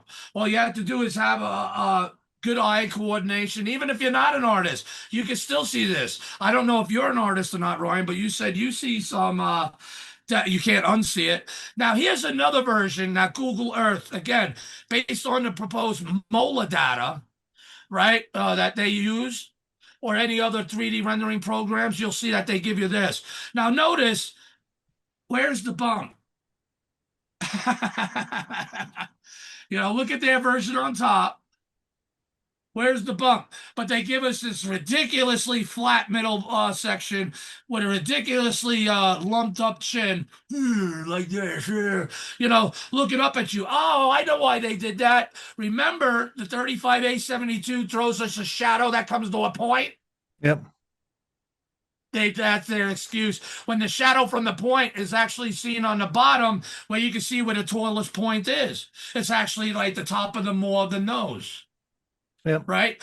Between the eyes and, above the lips. So it's that area. That's the point that we're seeing in the shadows, not this crock of crap on the top. But anyway, I did that to show examples. Well, how is it? Wow. We have an eternally changing. Every time they give us 3D perspective views, they're always a different shape. Wow. Yeah, that's a problem, right? Yeah, how? You know what? You see the irony? Yep, that's a problem. And there's the feline side. Wow. No wonder people are confused. No wonder people believe that crap that, it's just a mountain, it's a hill. Never mind the reality of what we see underneath. This is what NASA's avoiding. And I did through every image.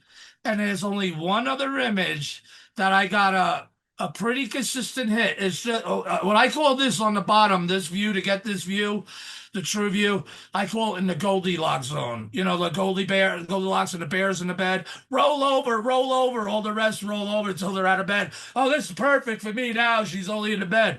Well, we got another image where in that Goldilocks zone, I call it, it's just a little bit past or a little bit before, but it's right that I was able to get a replication, and that's what science demands. You get replication of other data, different sources showing a similar thing. I just proved my model. I could be as high as I fucking want. I could be drunk and, belligerent as I want.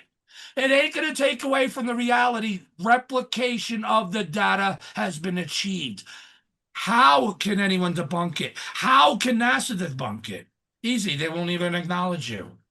They won't even acknowledge you, right? So you're not part of the discussion. Because ever since 2007, here's what the face has been called. Popular landform in Cydonia. To terrain sample in Cydonia, to now a mimetolith, a whole new different thing, to blame the human psyche of our natural, who we are, primitiveness, and understanding and seeing things, to blame us There's a reason why we see a face. You pesky humans, it's not that face's fault up there. Oh, I mean, it's a my mental list. It's our fault, you see? We are the ones with the problem. What does that sound like today? Brainwash. Now, this is interesting. My friend George Haas. I've had George on before here, so interesting. Oh, okay. Oh, that's right. Yeah, okay. He noticed that what we see on the bottom is a shadow. What does that shadow look like to you? If you're looking at to a slide profile, that is. Sure. Yeah. I know what you're saying. Yeah. What does it look like? It looks very similar to the face, the side of the face, another face, but yeah. A face of what? What does that look like the profile of? When I turn my face, when I turn my face, hopefully you still hear me. When I turn my face, you don't see that shape. You see a human shape. What does that look like the shape of?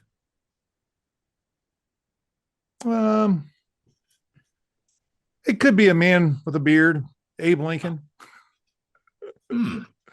Okay. He's a freaky looking dude. Yeah. What do you see? An ape. Yeah, It looks like possibly. a gorilla. The side profile King Kong, Yeah. right? Now, George had noticed on May 1st, someone at NASA reveals the Cydonia fast cast a spiky shadow because of the spikiness of the true features of the face. Yeah, you're not getting that spiky shadow from the generated wireframe images before that you showed. No. That's for sure. Now, I'm going to explain that spiky shadow in a moment. Because remember what I said about the beginning? If they wanted to give us to see the shadows transition, they have over time, I'm sure they accumulate it. They can make a video of it, right? The shadow going from that, side of the face all the way to the other to where we would get this ape-like profile. So what NASA did, they created another photoclinometric form called shaded relief. It's still a part of shape from shading, a part of that photoclinometry understanding. Shaded relief to where it made a model of the face. And then what they did, instead of using real imagery to get the shadows, they did a recreation. So they used that 3D shaped scale model that they gave us called a shaded relief model. They brought in a program to mimic on that model, the 3D model, to mimic the shaping from the Viking image and how it would look going from sunrise to sunset. Right. And now that's in the book. In that video can be seen in the book through the ebook. The actual published book, you could carry around your hands, is actually being worked on now. But this is just to start the way the ebook's better. You can zoom in, read it on big screen, do whatever, have some fun. You can play that. So this is my first book also, mind you, but the more I learn, the more exciting my next ones are going to be, so notice how George said someone at NASA reveals the Cydonia phase casts a spiky shadow. Top, ape profile, Gary's true shape of the Cydonia face. Bottom, ape profile, detail of NASA video of the Cydonia face, light and shadow, sun up to sundown. Notice he put scary. It's scary. It's scary. It's scary accurate. It's scary of what it implicates, right? So, here is an image at the beginning of the video. Now, what we're seeing here is that 3D shaded relief photoclinometry model, okay? And them recreating that shadow through a program to see what it would look like. this is obviously sunrise view, where the sunset is the view where it comes off on the 35A72 famous face that we all know and love, and NASA loves to hate to take pictures of in that shading, right? So when they did a recreation, and that's why George put that on the last image here that we just went over of what he wrote here. So as you can see, there's the shadow, and to compare it. Yep. And so now that's a scale model. So if the scale model is casting off a spikiness, it's not necessarily uh digitized artifacts. Because it's like it's not a real shadow. It's a digital program casting light on a 3D scale model, throwing off those shadows. Does that make sense? Yep. So but the problem is we don't know how much of the spikiness in the shadow is accurate or not. And like, is it coming off from the shape from shading, the shape from shaded relief model we're seeing? Or is it because of the limitations of digitization? Right? All right. So good question. Okay, fine. And that's understandable. But one thing's for sure is throwing off the shape of a damn ape. Yeah. Spiky or not spiky. It's throwing off the profile of a hominid. Someone at NASA just gave you a spiky gift of light and shadow. I had to put that in the book. Because remember, when this came out, April 25th of this year, my book was done. I was about to publish it. But this came out April 25th. Why is that an important date? It's also Richard Hoagland's birthday. Why would NASA, again, on April 25th, on Hoagland's birthday, give us something else, throwing a multiple data of something on his birthday? I think it's to mock him, but at the same time, look, Haas even had to admit, someone at NASA just gave me a spiky gift of light and shadow. Maybe they're really giving that gift to Hoagland, and Hoagland comes to see it because of me and my work. Therefore, that might be behind the scenes honoring him. But on the surface, they're definitely poking at him. Because on the surface, they're still lying, saying, all this proves it's natural. I'm like, no, it don't. Compare it up with what I just showed you, and that's why George noticed someone gave me a spiky gift. And I was able to close. That's it. Now I can do my book. Thank you, NASA. I can write the last chapter, and better than where I was gonna close it off. You guys just gave me a gift. This book is literally the most up-to-date, photo compiled, intensely scrutinized image data of the face in over 20 years. It's got all the data. That's no doubt about it, man. You got it. So, and now that's another view from that video. Because as that shadow goes from one side to another, as it moves, you can see different shadowing the face. I decided to make a screen grab of this one. I love this one because look at it. Look at it. You can tell it ain't fucking flat. It ain't smooth. In their own shaded relief, it's confirming what I'm revealing in the shape from shadow images. Look at the contours. Look at the depths. Right? Look at all the relief that is already matches up with the data points of what I revealed in the other data. It's consistent. Therefore, it's a spike. It's a gift. They're confirming my thing by giving us the data, but not allowed to talk about it. They're not acknowledging, but hey, here's supporting data. And why do we also have this on April 25th? Why come up with this shaded relief? I'll tell you why, and I told George. Because before I started showing everyone else on the net, I said, George, who the fuck do you think I've been sending these images to? Who do you think I've been yelling, hey guys, look what I got. Wow, where can I find this image? Do you have it in any file? You're looking at that conversation between me and Andrew. Think about all the shit you're not seeing me taunting them with the true shape of the face. Wow, what file can I find this in, man? No, you know what I mean? I would mess with them, and they know it. And then I get confirmation a year later, or over that year too, because I haven't been keeping a secret for them. They're giving me something that not only clarifies, validates, and vindicates what I'm showing and saying. Yeah. But on the surface, they're not officially saying it. But who cares? Remember, it don't matter what I look like. It don't matter what I got or not got. It not matter what I say, how belligerent or calm. What matters is the data. The data is what I use, and the data is what's confirming what we see here. The data. No point. It comes from them. Now, granted, they use the recreated process to make a shadow, which is cool.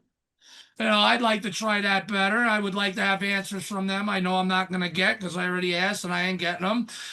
Is those digitized artifacts of the spikiness or not? But either way, thanks for it still confirms my basic shaping of what it's revealing, right? Right. So in that sense, hell what NASA says, because in that book also, people, there's a mind bender. You're going to go through a twilight zone and maybe a potential conspiratorial bent. Again, something for everyone.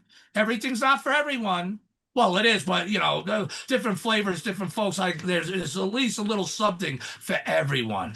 So in their official wording of the face, from the Viking image data, 1976, to the 2007 official hit piece grave, Mark put the case to bed in his grave, they always gave official wordings. In those official wordings, I lay out a situation based on their official words. So if anything, one will say, boy, Gary, you're either really high and you're really deeply looking into things. Well, you're damn right, I was both. Why? Because it enabled me to see an underlying storyline of what we're being potentially given, only because of the official script. No matter what, the official script, even on the surface, is debunking. It's this, it's that. But there's other words to where if you look at it differently, as if someone might have been like winking at you while officially telling you you're crazy, they say, winking, there's something else to see here, piece together.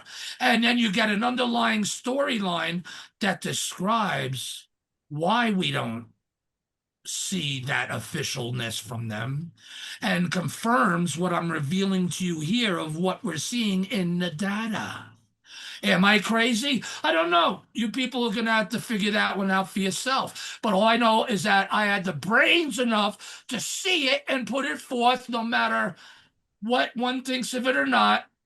At least you'll see I'm sticking to the data. The very script of the words itself is data. And if it paints that picture, hey, we went down the Wizard of Oz crazy road. Why not? There's something for everyone, right? This ain't, like I said, Ryan and everyone else, I didn't come at this like with an approach like Richard Hoagland or others and all this science jargon, PhDs, and no, I'm coming at it from studying this shit myself, looking at the data, thinking about the data, presenting the data in the ways to present my case. So the words I speak now, it validates what I'm saying, and you can't use to spank my ass because I dare you.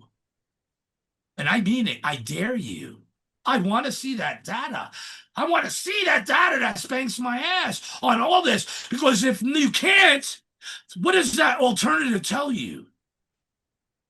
Yeah. That I'm right. Yeah. That I'm right. That's all. I'm not trying to pretend to be somebody. I'm just being who I am and following the work of that I was learned to do and had to teach myself to do, and to learn to see, and to study and learn to figure out and go through the process to get my own answers. Why? Because NASA is not giving them to you. You see through this book, you'll at least walk away with, at least I see where this nut's coming from. Right? Well, so I don't feel bad one way or the other.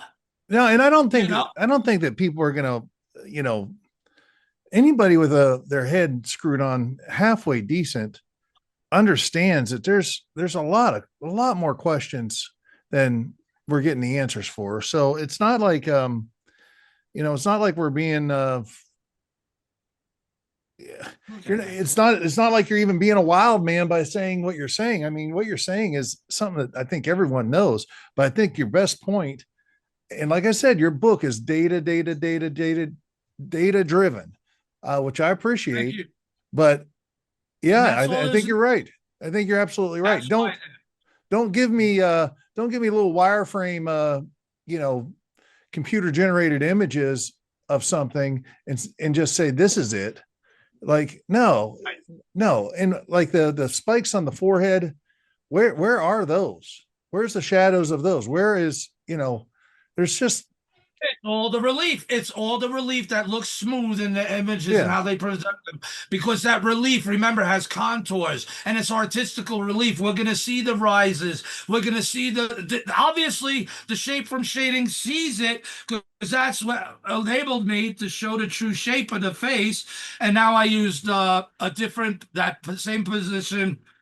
As this was going, this is like maybe mid-sun or something, or some position. I don't know. I just know I liked what I seen here, and then I just used it and threw the shadow.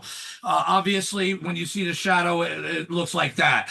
But I thought it looked pretty cool, better, just so we could see at least the details on what's casting that shadow. Notice it looks consistent, very consistent to the model that I'm presenting. Yep. The data, that's why I say I dare anyone. Now, lo and behold, here's that same model. This, this of the hominid side. I split the face because there's two faces in one, so I split it. So this is the left side of the face. Double. Correct, mirrored. Yeah. Right, mirrored, which is, again, a linguistic form. So what I did was take the image that they used for it. They used the high-rise image that was released in the end of 2023. Okay, we had 2 months. They gave it out twice in a row. The first image, high-rise, was given to us in also 2007, believe it or not, the year of the hip piece and the fucking bump on the head. And no other high-rises until the end of 2023. Now we have a total of 3 high-rises. Context images, I said, we have at least 14, 15 that show the face. How come it's not in any of these no other high-rise images when the face is purely in the range to be targeted in image? So let's not buy that bullshit. Again, it's called obfuscation. But what I decided to do, I used that image, the black and white normal image, and I overlaid it on the model. So, because there's details in the normal image that you don't get to readily see here, right? You can see points of data, but you don't really readily see it. So when I merged it, and then I was like, wow, it helps bring it out a little more for how I know the face, because how I know the face is only confirming to me and what I'm looking for and what I learned of the face that obviously many others have not. That's why I call myself an expert on the face, because I know what the fuck I'm looking at, and I'm not boasting. I'm not having a big head, it's because I do. And that's the beauty of it. And that's how come you get unprecedented views that you see from no one, you see coming from me, because I'm doing the work with the data to compile it and give us new image views. That, it might as well just be like a new image from NASA. So that's the benefit of learning how to study these images and trying to work with them. Does that make sense? Yep. So we got that shaded relief model, and we got the 2D image data. I don't have the 2D image data drowning out, so neither is drowning each other out, but it's being placed on, and you can see it. It's very ornate. Very ornate, and also, everybody, tell me, what the fuck does that look like? Yeah, it looks like other than the side ape, gorilla. Look like Kong. Yeah, primate. Right, and therefore the shadow we see, Why would that look? Again, it's consistency of data, right? I don't have to tell you, no, this is what you're seeing. We're matching the data points together. We're seeing it. We're seeing this. This looks like obviously Kong, gorilla type, saurian looking fucker, and it throws off a shadow that happens to look like an ape with its mouth open. Yeah. All right, so there we go. I mean, oh, it's a mimetolith. Oh, it's your fault. You have a human psychic condition that sees faces and clouds.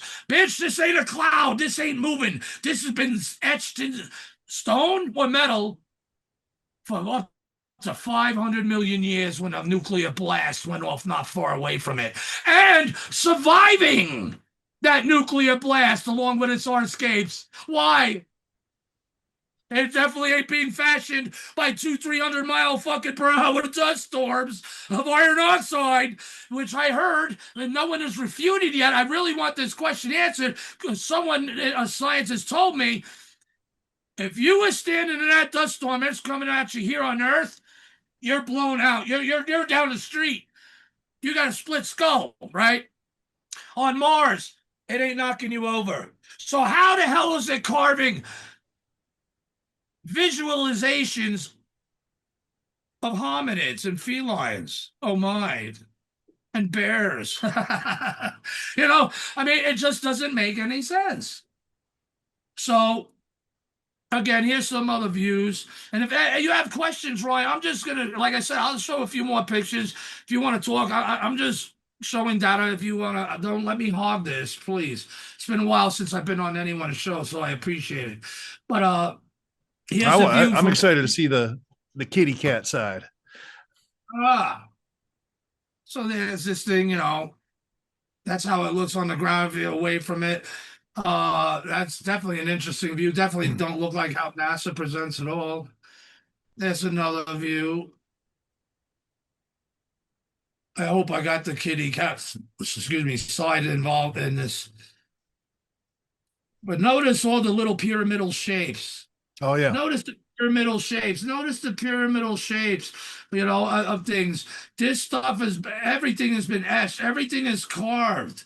Everything. And depending on the lighting, we would get to see certain things at certain times in certain ways because everything has been sculpted. Like, think of like a picture within a picture within a picture within a picture within a picture within a picture. Wow, something crazy or genius. You know what I mean?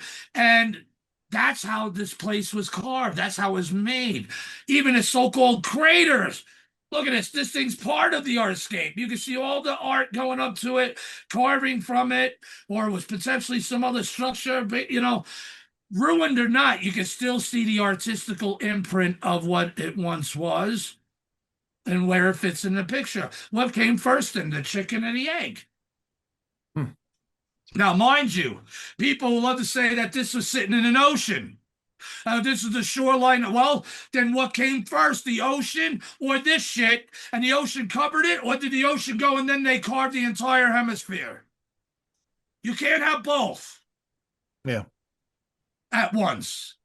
Hey, maybe you can. What the fuck do I know? We're looking at faces, giant artscape surfaces. Holy shit. Well, but that just seems a little more far-fetched. One would have to be gone over the other. Did water and the ocean come after this was carved? If it came after the water was gone, and this was around for 500 million years, then we know it wasn't the nuclear weapon that destroyed the ocean. At least around Cydonia here. You know what I mean? Because the region itself has been artistically sculpted in such way as we're seeing on the face, which is the same designing that we're seeing on the surrounding features of the face as well. That's been art sculpted. So it's not just the face. You can't have the face without the artscape. You can't have the artscape without the face. They're part of each other. Does that mean, you know what I mean? Yep. Can you understand what I'm saying? Yep. Thank God. Because this is, it's kind of hard to describe something like this. But look at these details, these different views. And it's like, Wow, and to me, I don't know about you, but I can see all the surface relief. It looks all artistically done because you can follow the lines, and it just looks too precise in a lot of things, and how they meet up and how they form, how they connect the features and go away while being a part of a bigger position on a bigger area, and that, which is also looks like it had purpose design. I don't think a lot of these things might not be as ruinous as it appears, as we think. And I think they have more purpose of designing than ruined, eroded type things they try to tell us. When here we're seeing incredible views, incredible views. Yeah, absolutely. I mean, definitely not used to what NASA shows you. So all of these views is like another image because it's unprecedented. It has not been done before, it's shown before. That's what unprecedented means, and look at all these various views. We never see nothing like that. Certainly regards to that crater, the so-called craters, especially with the flared up fluted rims like that, and that's why people, they don't understand, those that are against it mainly, or find it too scary or have a problem with it because mainly it goes against their own theories or their own books or potential thereof. I'll leave it at that. Read the end of chapter 11, everyone. You'll see what I mean. I ain't playing that bullshit. All I know is that I'm not out to make anything. I'm only here to show the truth. I don't have an agenda except to share the truth and to try to hopefully take care of me and help my wife who has MS. She's older than I am. That's why hopefully you all will buy the book. It's not for the money. There is need, yes, but it's also to get this my work around the world to be seen and shown, for us to force NASA to send a probe there to Cydonia, if not on the face or near it, be loaded with at least a trifecta of modern helicopters and ingenuities, have the ingenuity to put some, let's call this one ability, this one balls, this one, some other name, and send them up and circle the face and give us a real 3D fucking model. That we don't need shape from shading to do it, though we'll still be able to use it. Because this is the best tool, and what people use here on Earth to bring out the true shapings of the ground. Photoclinometry is very important. It's a very useful tool to understand what you're seeing, again, by what the researchers base their finds and their research on. Again, not to insult them, except for those that insulted me and are playing me as a sucker. The thing is, they're studying a 2D image. The 3D rendering brings us out what we're doing better than what NASA's showing. Because if NASA was to do their job, they would be confirming what I'm showing, and I wouldn't have to show this shit to show you they're lying. Does that make sense?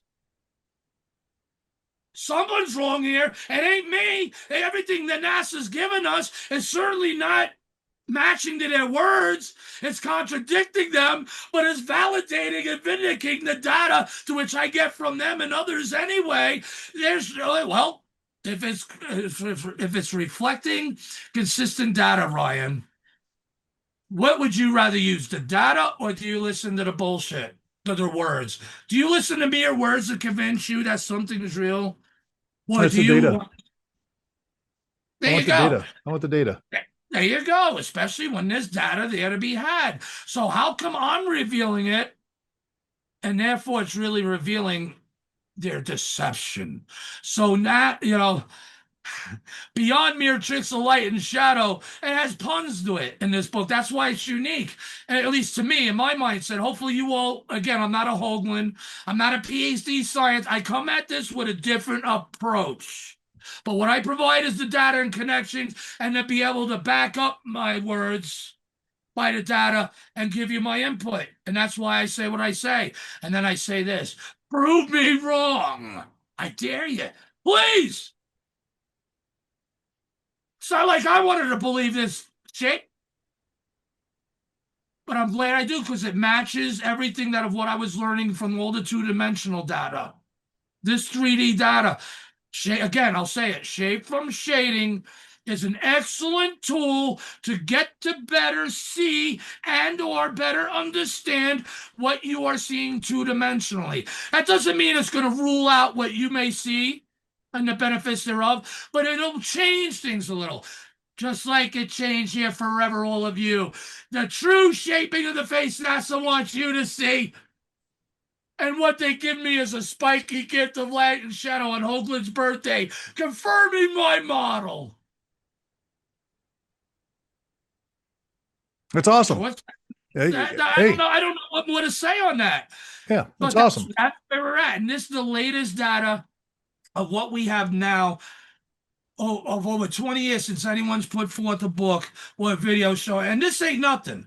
There's many more images in the book, you know, and I like this one. I like this one. The different views, and it's scary beautiful. Oh yeah. Yeah. These images are fascinating because you're getting it of the surroundings, the craters as well. Yeah, that's and all that art. All those little tiny little pyramidal looking structure things. I love it. It's amazing. Yep. And it shows you where's all the sand. Where's Plus, the dirt? Where's the dirt and sand? Where's the desert? The scale is what's interesting too. You're what, a mile wide there? Yeah. That's fascinating. 1 mile wide, 1.5 miles long. Yeah, there it is. I did include one. That's the feline side. Yep. Now, follow the main lines and features of the face. See clearly how it artistically, purposefully continues on away from it, and you can see the relief around and how it sits of what makes those things. And notice they're beveled levels. Beveled levels where you can see the art lining that makes the face goes around. It carves everything. And then between those carved things, it's like you can see the brick. I'll just say, for the lack of a better term, the brickwork. You can see the like brickwork. You can see all the lines. If you were to trace all this out, and someone could, if they have a graphic tablet and a good artist, a tattoo artist, they can follow these lines and they can see all the triangular, tetrahedral geometry, circles, squares, rectangles, and you will see the beveledness of this. Now, if this was natural, we would not see any continuing art. We would not see connecting artistical features. We would not be seeing what we're seeing at all. That's the thing. And then how would it be matching up to the mold and merge and fuse with the face? That's why. Well, obviously it's not sand. Look how shiny it is. It don't even, to me, man. All right, here's going to be a stupid theory I had in the early days. You want to hear it? Sure. It most likely isn't the truth. Now, we all know there's an asteroid belt. Yep. We know that the exploded planet released the Anunnaki and other stories, and the work of Dr. Tom Van Flandern. I have a couple shows in my past with him. He was a cool guy. I met him a couple times, spoke with him. He was a master of brainiac of celestial mechanics, orbiting mechanics of especially of orbiting objects, asteroids, comets, such and such. But his main passion, what makes planets explode? Because he believes that the planet between Mars and Jupiter exploded somehow, some way. The Anunnaki give us a good story of an ancient creation on that, and Atrahasis and others. I mean, it's all right. All and probabilities probably is accurate to some degree. But here's a theory I thought of long ago. Everything was carved off of Mars, because what do they say is inside planets? What's inside our planet? They say we have a core. Yeah. What if everything was blasted away from the core and carved the shit out of? That would be metal. Yeah. Right? Yeah. Now, I'm not saying it is. I said it was a theory, like I said, but it is, Maybe, like Hoagland said, it's some good science, just not yet. And maybe I'm not far off the mark for some other world in this solar system or beyond out there of how they utilize planetary bodies and do them up on some Kardashevian scale ability far beyond us. Because we can't replicate this shit, Ryan. Especially if I'm right on all this is hardscapes. We're not seeing dirt. We're not seeing erosion. We're not seeing air. We're seeing carved metal or highly polished carved rock or a blending of material, right? That can last for eons. That face, when it was designed, remember, it was designed on the hemisphere and a region that was also art sculpted. Because you're seeing it right here. Look around the face. Follow those lines. So therefore, is it hard to fetch that this thing can withstand a couple 200-mile-an-hour winds, 300-mile-an-hour winds, nuclear explosions, and it not be wiped away? The civilization may be wiped away, but forever you have the visage of its guardian staring up at you, following you as you fly by. I'm watching you, bitch. Yeah, I'm watching you. You see me down here? Yeah, I dare you. Come on. What's that song? By Dio. Faces in the window. Come and make me alive again. Come on down with fire. Soul, take me higher, or whatever it is. Come down with fire. It's like it's the face singing at you. It's teasing you, and it's watching you. Now, I cannot tell. And even here, Ryan, check it out. Since this is the feline side, you see where the eye is, right? Yep. Notice what you see in the center of the eye. Yep. A pupil. Yep. But I don't see anything, and I at least as strong as I do the hominid side, to where I would see that eye might follow you too. I do see art there, but I got to do more study on it. All right, but we only have 3 high-rise images to go by. So, but the thing is, one of them does show me the hominid side for sure. It has that potentiality, but how can I actually physically prove that? I can't, but at least I'll be able to draw out the lines of the circles that are the size of the pupil that's seen, that are faintly seen, which would kind of ascribe to connect to the theory I'm talking about, as crazy as it sounds. But what if it's not crazy? What if it's reality?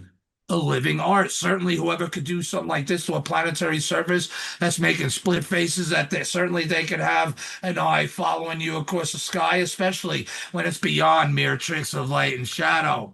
And the name Beyond Mere Tricks of Light and Shadow also attributes to NASA and their tricks of light and shadow, and truths and half-truths and skullduggeries. Again, something for everyone in this book. The Faces of Mars, Beyond Mere Tricks of Light and Shadow.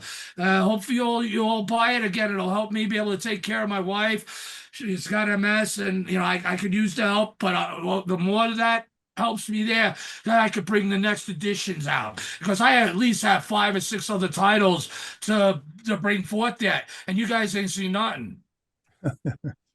But in order to do that, I got to be able to sustain my family, sustain my wife, and I'm not begging. I'm just, look, that's my only agenda. To better take care of my wife and my family in order to keep bringing you the things that NASA should be readily showing you. But we're going to call them out with your help. Are you going to be with me? Support me. Support me in that effort. Please get The Faces of Mars, Beyond Mere Tricks of Light and Shadow. And I promise, especially in the special edition, you're all going to love. And I definitely promise to keep you on your toes. And at least you'll see where I'm coming from, that I'm being true to you all. No hidden agendas, no bullshit. I need your help. Look what I got to offer you. Gary, where do people buy your book? Amazon, obviously. Do you have any kind of website or social media, though, where they can follow you as well? Yeah, Facebook profile Mad Martian 69. So Gary Leggiere, Mad Martian 69, or they could go to www.thefacesofmars.com. That's www.thefacesofmars.com. Now it'll be on that page. You scroll down, that's my main show page. We'll be getting a new site eventually, hopefully soon. There's also through a friend of mine, Brian Corey Dobbs. He's just did a video documentary. It's going to be streaming this month, I believe, even on Amazon Prime, where moi, yours truly is in that video for a little piece. We're going to do it in an interview, well, at some date. I'll leave Brian to come up with you with all that. But the title of that documentary is pretty cool. You all should watch Blue Planet Red. What happened to it? Mars was a blue planet. Oh, was there life on Mars? You're going to be shocked. Well, maybe not, because many of you are already woken up or getting hip to this. But those of you who are not, maybe you won't be shocked. Maybe this is what you would expect from real science doing this fucking job. And what you want, the truth. So thefacesofmars.com. Click onto that, on the link, and anything Ryan and others could do or help push to make this go and to help me to be able to help my wife. I'm in need, bro. I'm not going to lie.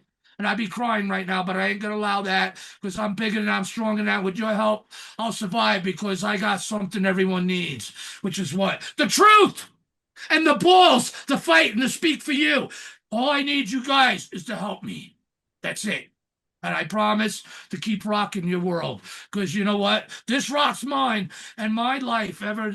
I'd like to say this too, Ryan, and others. This has changed my life and outlook from before I encountered all this shit or even gave a shit about Mars or anything. I'm looking at it through the eyes of a enlightened,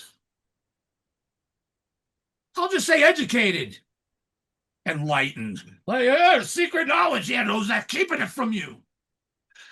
But educated mindset to where you're not the same person anymore. You have a much larger understanding of your place in the universe. Then you realize you're pretty fucking small. But look how big we are. Think about that. And just think about this. And for those that are scared of what this all represents and shows, like my good friend Dr. John Brandenburg says, there's no reason to fear at all. You don't need to be scared. Why, Ryan? Could you answer that? I know my answer, but that's my answer. What's your answer?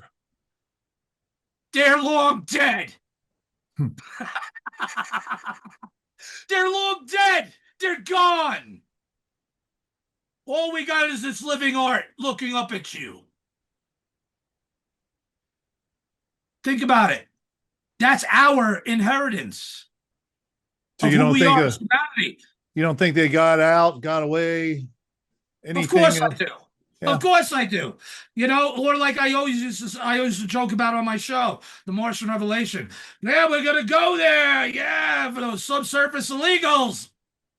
You know, bring them some freedom. You know, or like I said, how they carved the planet.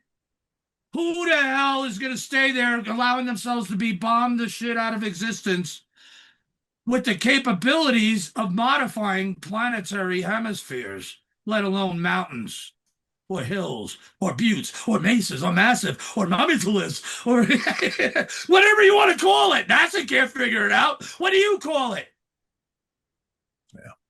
A techno-signature. The greatest techno-signature ever given to us by NASA. Why? I don't know. Do we have the Soviets to thank for that? Yeah. You see how we come back around again? But yeah, that's what it is. That's what it is. And I'd like to thank you a lot, Ryan, for dealing with me, having me on. Hopefully, you'll get some good vibes and good, because I am who I am. Oh yeah. Yeah. And I'm not coming at you with, I need help. It ain't no agenda. It ain't just about making money. but it'll change your life as it changed mine, in a different mindset and a bigger understanding or appreciation of life, let alone human life or intelligent life. And that opens the door to a lot of things, doesn't it? Sure does. The UFO bone's connected to the Mars bone. That's what my friend Dr. Brandenburg also says too. You should get him on, Ryan, if you haven't had him on already. Well, maybe I'll reach out through you to get him on. But this has been fascinating, Gary. I appreciate you coming on. I will put all your links, everything in the description. Folks, check it out and read this book. Like I said, there's a lot of data in here, and there's a lot of things actually in images too that you didn't see. That you got to get the book to find them, though. You got to get the book to find out more. And looking forward to this expanded version as well. It's going to be awesome. So I appreciate you, brother. Yeah, I'll get this on the special edition, where they'll have more data, more pages. I want a custom 3D printed hardcover. You can feel the face. What I also want to do, and why buy this book, again, it's not just about the money, but money will help me bring this to you. Laser etched or carved or printed, however you want to call it, or all the above, tabletop scale models of this. Yeah. Tell me you would want to put your hands on that at a conference. Tell me your children when I go to their schools and bring this to them as show and tell, for people that go to assemblies, come and touch, come and feel. You make one of those, I will buy one of those, man.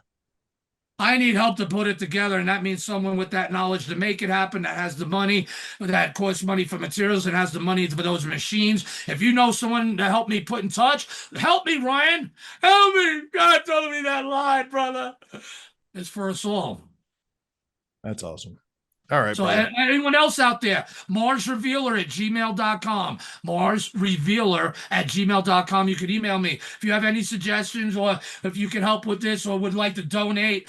Hashtag the $ Mars Revealer. That's the Cash App. Again, the www.thefacesofmars.com is the show page. The show will be coming on. It's been intermittent periodically. It is trickling along because it's at a point in the future to where it's promised. And I will wait to see how that unfolds, because I am its acolyte and its host, Mars Revealer. I didn't title myself that name, nor did man, but they titled me Mad Martian. Man, I ran with that. But Mars Revealer comes with a purpose, and I'm going to fulfill my destiny. And that's why I need your help too. I can't do it alone, and it's not begging. It is what it is. I am who I am, but I know I love my wife, and I need to help her. She's got MS. We need help. And God gave me this, so it is what it is. A man fights for and grows balls, grows some nuts, because you gotta have some balls to face, pun intended, what we're dealing with up there in Cydonia on Mars, and also where, Ryan? Beyond. Definitely beyond. All right, brother. Thanks a lot. Thank you so much, the Mars Revealer himself, ladies and gentlemen. Thank you. I appreciate you, Gary Leggiere. Thank you. You're welcome.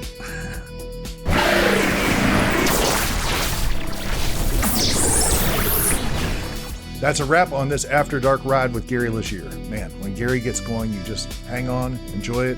Cigarettes, F-bombs, Mars mysteries, and all. Now, if this is your first time stumbling into the Ryan Files because of Gary, welcome. After Dark is where we let things run off the rails a bit, but the real Ryan Files episodes are where we go deep. We talk ancient history, conspiracies that turned out to be true, the spiritual war underneath it all, and yes, we can get just as crazy there too, but always with a purpose. So if you dug this conversation, stick around, hit subscribe, check out the full lineup, and join me every Tuesday at 7 p.m. Central when the regular episodes drop. That's where the rabbit holes really open up. You folks are awesome. Thanks for spending this After Dark episode with me. Be amazing, be positive, and stay curious out there, and I'll see you next time right here on The Ryan Files.